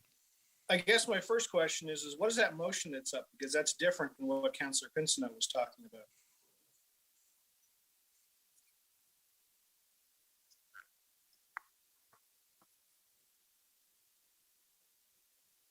Councillor Pinsno, does that that is exactly what I wanted. Yes. Is it? Okay. My apologies. I misheard. Yeah, to be honest, I very much agree with Councillor Harrigan, and I appreciate the comments that Gord made. It's frustrating, the idea that we haven't put aside any money at all over the last few years to deal with shoreline issues, be them moving Talbot Trail, be it addressing Erie Shore Drive, or I know we approved some money this year for Rose Beach Line. So I spoke to someone today, and he was really interested in a news article that hit the Blackburn website talking about shoreline and shoreline protection and how we're going to lobby the federal and provincial governments. And if we go to the federal and provincial governments and say, yeah, well, we haven't saved dime one, that really puts us in a difficult spot for our lobbying. So as much as I want to see this budget reduced, and I was in favor of the last two, I'm struggling with this, and I don't think I can support it. Thank you. You, Councillor Thompson. Councillor Bondi. Thank you, Mr. Chair. I agree with this motion. I think, the conversation that we're not saving anything for shoreline issues. Well, we're saving $1.2 million, so it's not zero. It's a reduction because it's such a great unknown, and we have no clue what this is going to cost us. It's going to be monumental, and we're going to have to rely on the province and the feds for some funding. And I think, and I think maybe I'm wrong, and I'm sure I probably am, but I don't, what jurisdiction does this fall under? Are we even clear on that? Is this like oceans and fisheries? The Thames River is oceans and fisheries, for, heaven's sake. So, this is a shared responsibility. So I think $1.2 million is, it's a sign of good faith. It's a reduction, of course, but as Councillor Pinson has stated, this is a tough year. Every year has been tough. All 12 years I've been sitting here, they've all been tough years. I don't think we're ever going to have an easy year where it's like, oh, hey, that's, everything's great. But this year, particularly with COVID and with the over 4% ask of administration for a tax increase, we've got to start somewhere. And again, we're not gutting this thing. We're just bringing it down by, I'd say, about a third. I'm not a mathematician, but again, I really think this is going to be a project in the tens of millions of dollars. It's going to be a shared responsibility. So I do agree with Councillor Thompson and Councillor Harrigan in that, we should be saving and putting aside some money to show good faith, because we're going to be contributing hopefully chicken feed when it comes down to the actual cost of whatever is going to happen. And we don't know, as the good Lord, Mother Nature, changes its mind all the time on what the actual effect is going to be. So I think 1.2 is fair. And I think the reduction of $650,000 is fair, in that we're going to, over the next couple of nights, or maybe more than that, we're going to have to do a lot of this stuff. We're going to have to find these cuts. And again, this isn't gutting something, it's a reduction. So I'll support it. Thank you. Mr. Chair, if I could clarify one item there. Go ahead. Talbot Trail is 100% owned by the municipality of Chatham-Kent. It was downloaded to us in 1998 and is entirely our responsibility. We hope, and Mr. Kelly will tell you countless times, that he's already lobbied the province already, and will continue to lobby the province and federal government. But where the shoreline gets into perhaps into other jurisdictions, the road itself is ours. And we hope to get a share of funding, but this could end up being 100% our responsibility. Mr. Chair, could I? Go ahead, Councillor Bondi. Thank you. And through you, Gord, thanks. But I think you kind of said two things, like it's 100% our responsibility, but we do hope for funding. So I guess we're somewhere in the middle, and that's the point I was getting at. I do understand the road is ours, and we 100% are obligated to take care of it or move it. But considering the problem stems from a shoreline issue, as you've acknowledged, we will seek provincial and federal funding. And I think part of what I'm trying to say is, because this is such a great unknown, and again, I'm not supporting gutting the entire funding reserve, but I just think that, we don't know where we're going with this. We've been through this with Erie Shore Drive, Rose Beach Line. We just don't know where the funding's coming from, if it's coming from anywhere, because the feds in the province may say, hey, it's just not worth it. I'm not trying to speculate, but I appreciate what you're saying, Gord, but I think it is a gray area. And that's why I do believe that a $1.2 million set aside is fair. Again, not gutting it, but until we get some real answers on this, and I really feel for the people that are directly affected, the residents that, we just don't know. And I know you guys are doing a good job and lobbying the feds in the province, and they're doing a good job of telling us that they don't know either. So everybody's kind of up in the air on this one. So again, the reason my support for this is that I think this does show some good faith, but I do appreciate your comments, Gord. Thank you. And thank you, Mr. Chair. Thank you, Councillor Bondi. We've got Councillor Sakachi, followed by Councillor Latimer.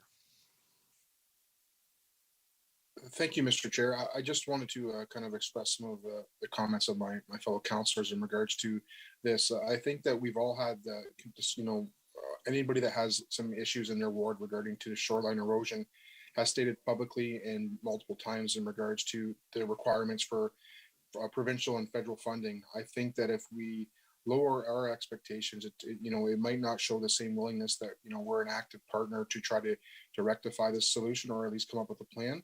I would really like to support the fact that, to reduce this budget, because I do know it's a very tough year, but I think that we have to start allocating these funds to these projects, because if we don't, I don't think that we can be taken seriously when we're sitting at the table with, our provincial and federal partners. So I cannot support this, and that's all my comments. Thank you.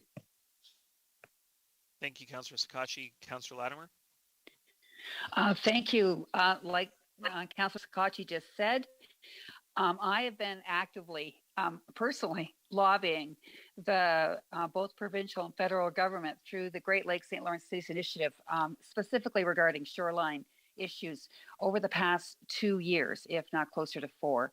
And I can tell you that every municipality in Ontario and across Canada actually is lobbying their counterparts for monies towards one specific issue, shoreline resilience.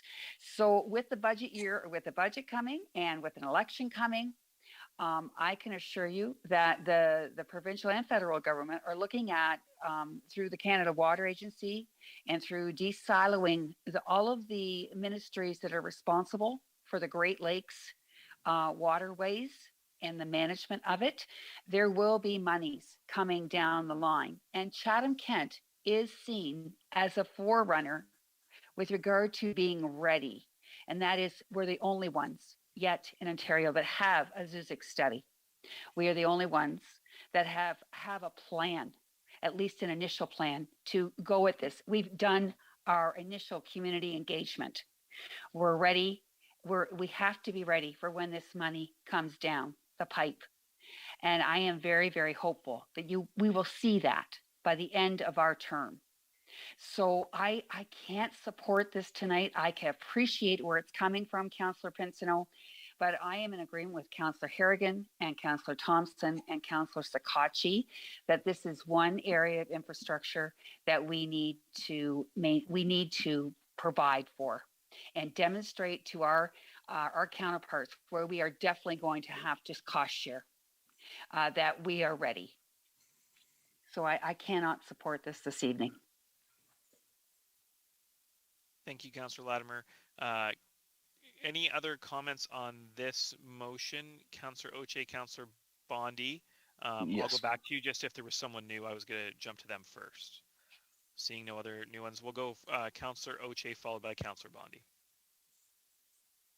Thank you, Mr. Chair. Could I? This would go to Gord. Gord, could you tell me what the capital projects are? Do we know the capital projects for next year?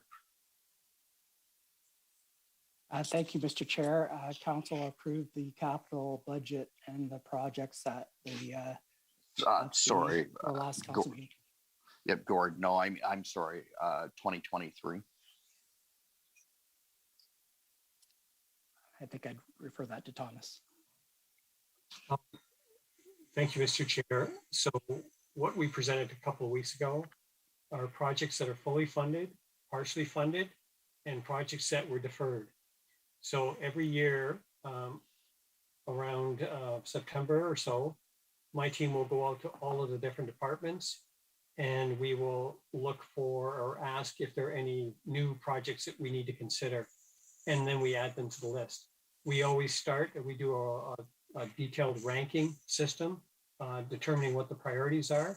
But we have millions and millions of unfunded projects already on the list.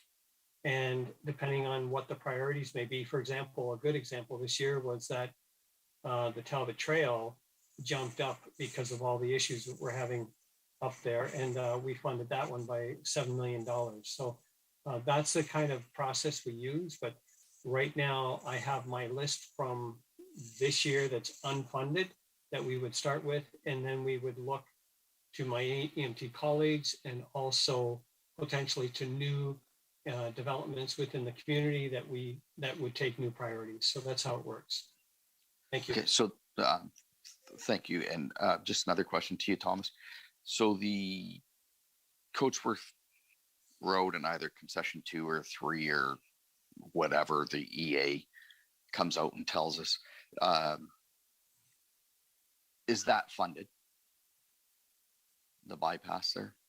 Yes, that's what council approved last week in 2 reports. We were able to, the total was $7 million, and partially it was funded by our capital and partially funded by the additional money we received from the gas tax. Okay. Approved by council last 2 weeks ago. Thank you. Now, Rose Beach line, is that funded yet?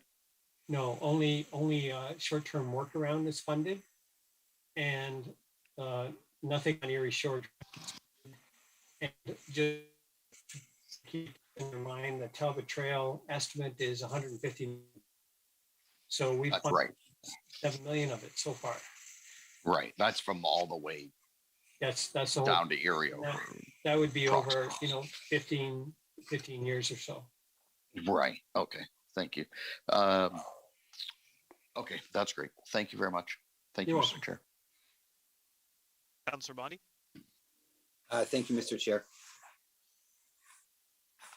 Following on what Thomas has just stated, that we're looking at potentially hundreds of millions of dollars in remediation of these several different problems.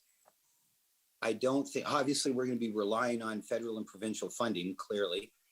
And when that time comes, when we as a municipality appeal to the feds and the province for that kind of support, I don't think they're going to look back on January 26, 2022 and say, oh, gee, council reduced their reserve by $650,000. So yeah, we're not going to help those guys out. We're doing something here. We've got to find cuts. The province and the feds are not going to look at what is proposed and say that a genuine commitment by the municipality of Chatham-Kent to, stockpile a couple of bucks for this project. So the $650,000 reduction proposed by Councillor Pinsino will mean virtually nothing when it comes to federal and provincial funding to a project of this magnitude, but yet it does have an impact significantly on our budget, not a big, but when it counts. So I think that, we have to kind of microanalyze this thing. Is, $650,000 on our budget is a significant step, an hour and a half into our budget deliberations. Will it have any effect on the provincial and federal funding on these problems? No, in my opinion. We're doing a service to our constituents by saying, hey, we can, save because we haven't spent it yet, but we can reduce our banking on this project, and it'll make a difference. Is it going to make a difference when it comes to provincial and federal funding on these things? No, I'm sure it won't. Thank you. Thank you, Councillor Bondi. Councillor Solomon, followed by Councillor McGrail. I just, through Chairman, I just wanted to sort of bring a healthy sense of reality to this discussion. We will never, Chatham-Kent will never be able to afford the numbers that the Zuzak report suggests. No one in their right mind should believe that. So anything that has to happen from a federal and provincial perspective. So I would just say ditto to those comments that I heard earlier from Councilor Bondi. What's before us right now is a budget proposal that's way too high for people of Chatham-Kent, and taking $650,000 out will help the people of Chatham-Kent, but isn't really going to change the perspective that the province or the feds will have with respect to a massive budget expenditure. Even when we had another report earlier this evening from Gord that showed how the Chatham-Kent did very well on a certain fund of $10,000 million. But you look at it, and it looks like they were ranking it based on population, because you looked at the other groups and they all have a greater population. So I don't think they make their decision on whether we have 1,250,000 spend in this budget or whether we have 1.9 million. That just doesn't ring real to me. And we all know nothing's going to happen without provincial money, provincial or federal money. Those are my comments. Thank you, Councillor Solomon. Councillor McGrail. Thank you, Councillor McGregor. I'm listening very intently and I'm hearing, but what I'm not hearing is the acknowledgement of what we've done so far and the money's put into that, to the Zuzak report and steps we have taken so far. And I think that if you're going to look at, you need to look at the whole picture provincially and federally, for that funding that we have, like Councillor Latimer said, taken some steps and some big steps and some costly steps, to be where we are. So that needs to be acknowledged that we have already done that. So I am going to support this motion because I think we have done a healthy part so far and we are still moving forward. And I think that's the most important part of this. Thank you.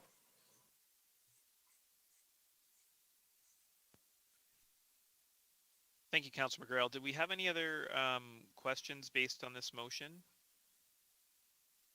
I know we had a number of sort of comments related to how this relates to the asset management plan or provincial grant funding and how that's viewed. Gord, could you make comment on that? So this is sort of a different topic of what we've been talking about, but prior to voting on this, I just want council to be aware of where we're at on the bottom line of our new funding for life cycle.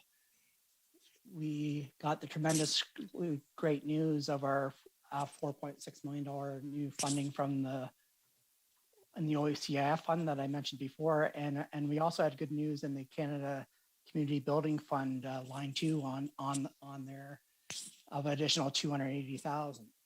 But now that we've already voted to delete the 550,000 on line 3 and the $676,000 on line 5, the bottom line tax dollars commitment by this council of this entire page is only $1,200,736, which is already below our 1% tax commitment to our asset management plan. It's just a risk of the province saying you took our money to lower your tax commitment in your asset management plan. And because we're now down to only about 0.65% that you're actually committing it prior to this vote. It's a risk. I wanted to make sure council's aware of it prior to voting. Thanks, Gord. Any other questions or comments on this motion? Okay, seeing none, I will call the vote.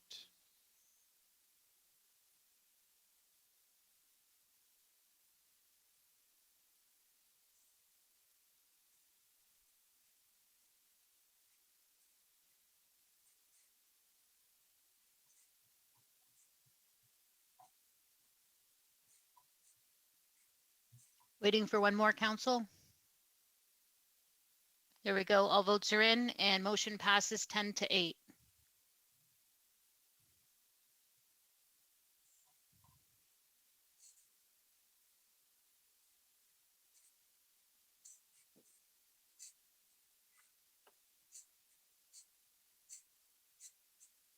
Sorry, I was muted. I believe we have Councillor Solomon. Did you have one more motion related to this tab?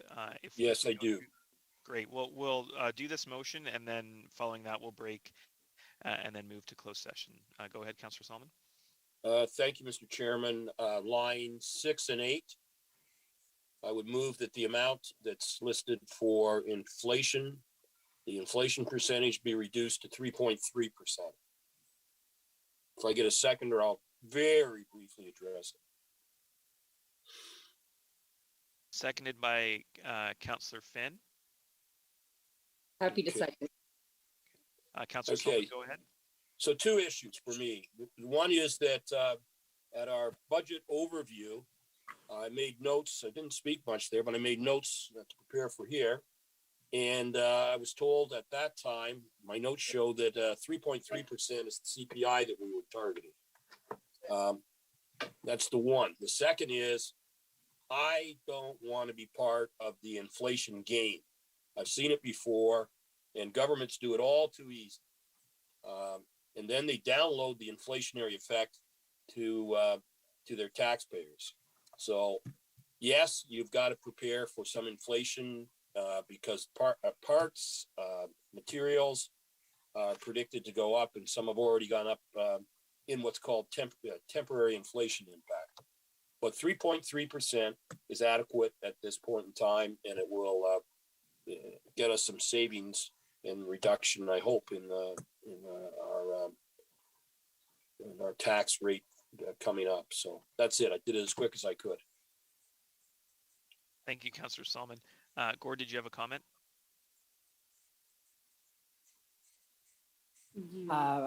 Perhaps Mr. Kelly can comment on the 5-year history of inflation on our infrastructure assets. Thomas?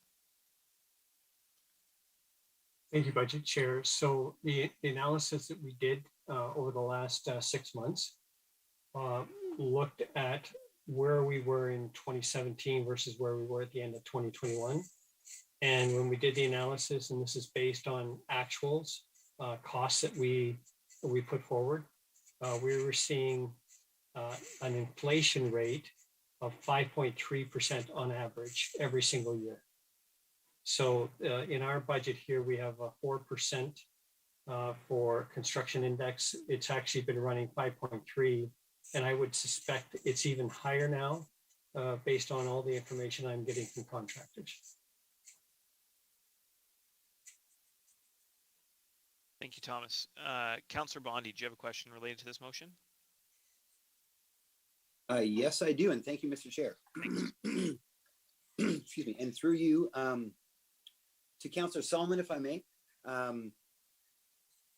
You know, we're all watching the news, we're watching TV, and the inflation rate is, well, depending on what station you watch or what news feed, can be, you know, anywhere between 3 and 7%. So I guess I would ask Councillor Solomon why. You know, I'm not, you know, not supporting or supporting the motion, but why bring it to 3.3? And again, I'm no economist and I'm not pretending to be, but, you know, we're just seeing all these wacky numbers out there on inflation. And so I guess my question really is to Councillor Solomon and also to Gord as to how do you land anywhere when we've got these numbers that are all over the place? Because inflation is obviously a big issue right now, right? Like Canadians and Americans, excuse me, we're all talking about it. So how do we land on an inflationary measure when the economists of the country don't really seem to even agree? So I guess it's an open-ended question. Thank you. Thanks, Councillor Bondi. Councillor Solomon, would you care to clarify where you get the 3.3 from? Well, I'm not an economist either, but I do know that nobody really knows the number. And I have lived through and served on council when we've had high inflationary times, and it's a panic that gets driven, and government is sometimes the source of it and sometimes overreacts, as it does with most things. So all I've done is a very modest decrease between a number that is there, and I urge you to support that. We have no idea, nor do the best and brightest economists in Canada. They can't tell you what the real inflationary number is going to be in the next while. All they know is it's temporary, and some of it's driven by government policies with respect to fuel, and other by the supply chain interruptions. So if it costs more money to bring food to the grocery store because the gasoline prices are higher because of a government policy, well, guess what? That drives inflation. So all I'm saying is we can save some money in this budget by simply reducing by 0.7 from 4% to 3.3%. And we're doing our best not to download inflation on our local property taxpayers. Thank you. That's it. Thank you, Councillor Solomon. Councillor Bondi, did you have any follow-up question? No, and through you, Mr. Chair. And thank you, Councillor Solomon. I get it. I'm thankful that I did ask. That you're just, you're kind of shooting in the dark like everybody else on this one, and you're just doing our constituents a favor by lowering the projection somewhat, because as you and I both said, the greatest economic minds in this country simply can't agree on where it's going to be. So I'll support it, and fingers crossed, right? Like, let's hope that everybody is, well, the people that we agree with are right, the people we don't agree with are wrong. So thank you. I appreciate the clarification. Thank you, Councillor Bondi. my own question, Gord, if we're wrong with our inflation assumption, do we catch that in budget variance? Like, is that something that we get in those variance reports and something that we have to make up with, or can we see the impact of what happens if we change that assumption and either we're right in the right direction or off? Thank you, Mr. Chair, for the question. So this is the capital lifecycle budget. So basically, if we're off, we're just going to pave less roads. The shortfall between the 5.3 and the 4% we recommended, or the 5.3 and the 3.3 of this motion, just means we are doing less capital work and we're falling further behind in our asset management plan. The inflation's still going on out with the cost, right? Like costs are still going up. The amount charged for those capital works is still going up. We'll just be able to do less of that and fall further behind in our life cycle plan. Thank you. And did we change this number last budget as well, correct? Did we make a different assumption for inflation than what was recommended? Yes, I believe it was cut in half last year.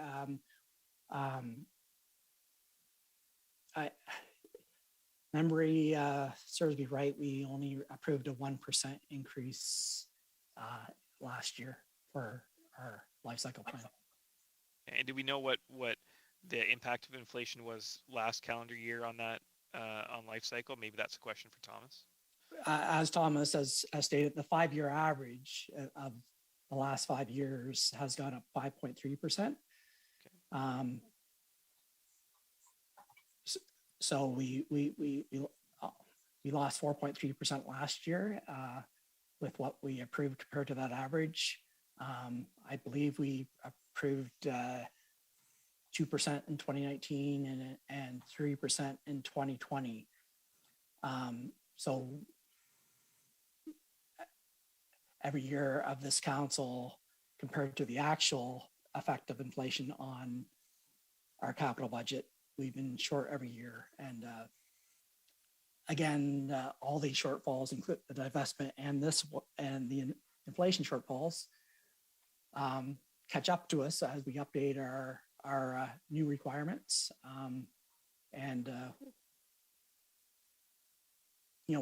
We'll come back in that shortfall that we come back to council for direction on the next 5-year asset management plan. Thanks, Gord. Steve, did you have a comment on this as well? And I see Councillor Thompson and Councillor Solomon both have remarks as well. I would go to Councillor Thompson after Steve, and then Councillor Solomon, you can have final remarks on this motion. Steve? Yep, thanks, Mr. Budget Chair. So I just wanted to highlight for Council's attention that line item 8 is actually an area rated service.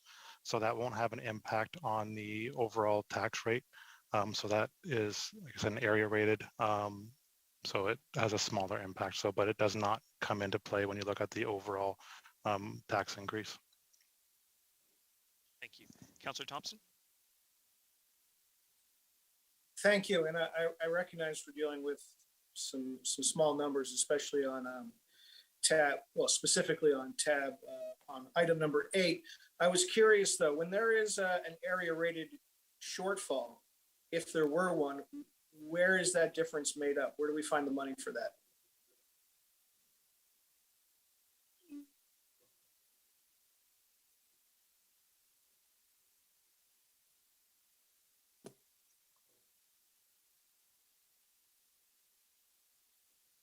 Steve or Thomas, do you know what line 8 is exactly area rated for? Is that our transit assets or?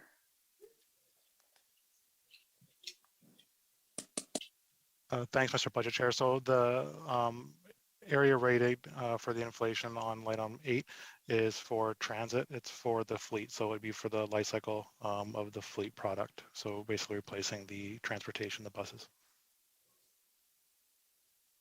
So does that mean what does that mean long term? We would potentially push the replacement of the bus out, or that we would make up the shortfall out of a general revenue stream?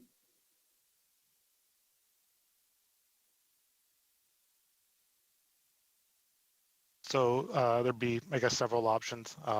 One, pushing out the purchase of new life cycle products. That one would not be coming from the general stream in the future, though. So it would have to be sort of within the area rated pool, or it would be basically running a deficit within that reserve. Perhaps I can add to that. This is setting aside money. So at the end of the contract, and Thomas, I can't remember whether it's a 7-year or 8-year contract or with the, whenever we have to replace the buses next time, we'll have a shortfall because we won't have put enough aside in the reserve. But Understood. $25. On line item 6 there, with the inflation life cycle at 4% versus 3.3, how does that, where is the majority of the life cycle money spent? Would you say it's spent in the city of Chatham or in the more rural areas? Thank you, Mr. Budget Chair. After 10 years at this job, it varies, it changes. So when I first came here, most of the investment was in the rural areas. And recently, because of the replacements of the 3rd and the 5th Street Bridge, those have been big expenses. So, you know, it's now shifted, and that makes total sense because it's all based on life, and the life is different for different assets located within the community. So overall, the answer to your question is it keeps shifting around depending on where the need is. Okay, thank you. I appreciate the time. Thank you, Councillor Thompson. Did anyone else have a comment before Councillor Solomon's final remarks on the proposed motion? Gord, I see your hand up. Thomas, was your hand still up, or was that just okay? Go ahead. Actually, Budget Chair, I have to raise an issue on the last approved motion, if I could, please. On the motion prior to this one, we can do that after we vote on this motion. Yeah, thank you. Yeah, thanks. Just make a note to myself. Gord, go ahead. Same warning as last time. As this passes, we're left with $108,976 of tax funding. That's not living up to our asset management plan of investing 1% of taxes into our asset management plan. Thank you, Gord. Councillor Solomon, final remarks on this motion? Yeah, and I've tried to be brief before. I'll try to be brief again. I hope everyone heard what Gord said. Last year, the number that you're looking at right now that is recommended at 4% was passed by council at 1%. So now we're doing it 4 times that. And all I'm saying is we can act to reduce taxes for our property taxpayers by, instead of multiplying last year's by 4 times 4, just multiply it times 3.3. It's not, I don't think it's going to have a radical impact to reduce 438,935. I had looked at cutting it in half, which was done last year, and I thought better of it, and 3.3 is an appropriate number. As for the area rated one, I just wanted to be consistent. If we're doing it for one, we should do it for both. And I never even thought that this could possibly be a urban-rural matter. I think we're all in it together. And we all have property taxpayers who are just shocked by the proposed increase. So that's it. I hope you support it. If you don't, that's fine too. I've done my best. Thank you, Councillor Solomon. No other comments on this, so I will call the vote.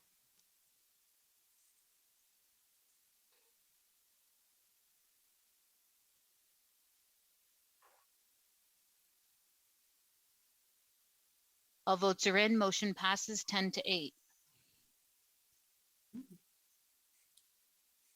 Thank you. So we won't take any more motions on this tab, but as a reminder, during the budget process, It's not the same as council can go back, revisit any motions. It doesn't require 2/3 majority.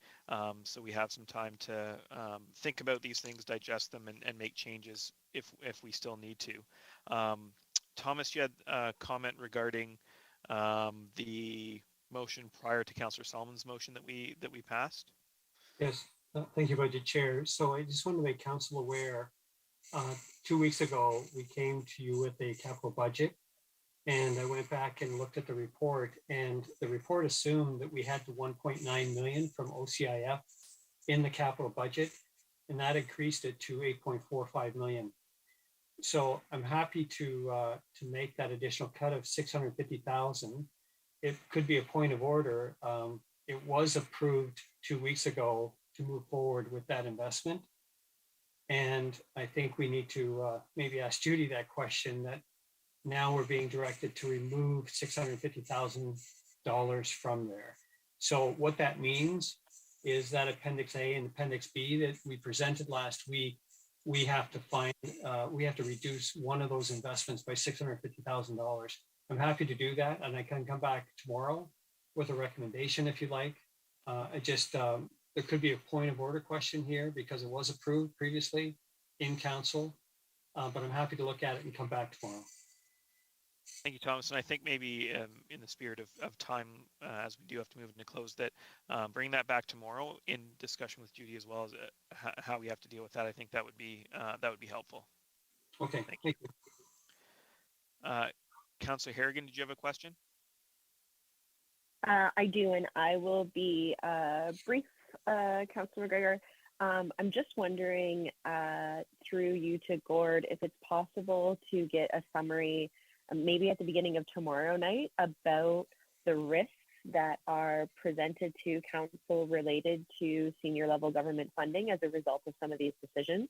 I appreciate that we're prudent in thinking about the taxpayers of Chatham-Kent, but I would hate for some of the conversations and decisions we've made tonight risk future provincial or federal initiatives like the OCIF or the gas tax or any other programs that we rely on for funding of these long term. Thank you, Councillor Harrigan. Gord, could we put something together for that for tomorrow night? Yes, we will. Thank you. Okay. So we do have a motion to read before we adjourn for a break until 8:40, and then we are on Skype for closed session. So that the motion is that the Budget Committee move into closed session meeting pursuant to Section 239 of the Municipal Act 2001 as amended for the following reasons: identifiable individuals, labor relations, employee negotiations, and advice that is subject to solicitor-client privilege in regard to 2022 labor contracts, net job evaluation changes, net progression increases per labor contracts. The next open session meeting of the Budget Committee is January 27th at 6 o'clock. Also, as per the public notice bylaw, Chatham-Kent Council hereby gives public notice of intention to hold public meetings and adopt the 2022 budget immediately following receipt of a recommended budget from the Budget Committee. Do I have a mover and a seconder? Moved by Councillor Cruz, seconded by Councillor Pinsino. Anyone opposed? Carried. And just before we leave, the current budget impact is down to 3.37%. And as a reminder, in open session before we move to closed, if you have any questions for administration or requests for information for tomorrow night, if you can send those in advance, that's excellent. As well, anyone listening that wants to continue to provide some feedback, you can provide a deputation before tomorrow night's meeting or get involved on CK Let's Talk. And with that, we'll adjourn the meeting and move to closed session. I will see everyone at 8:40. Thank you, Mr. Chair.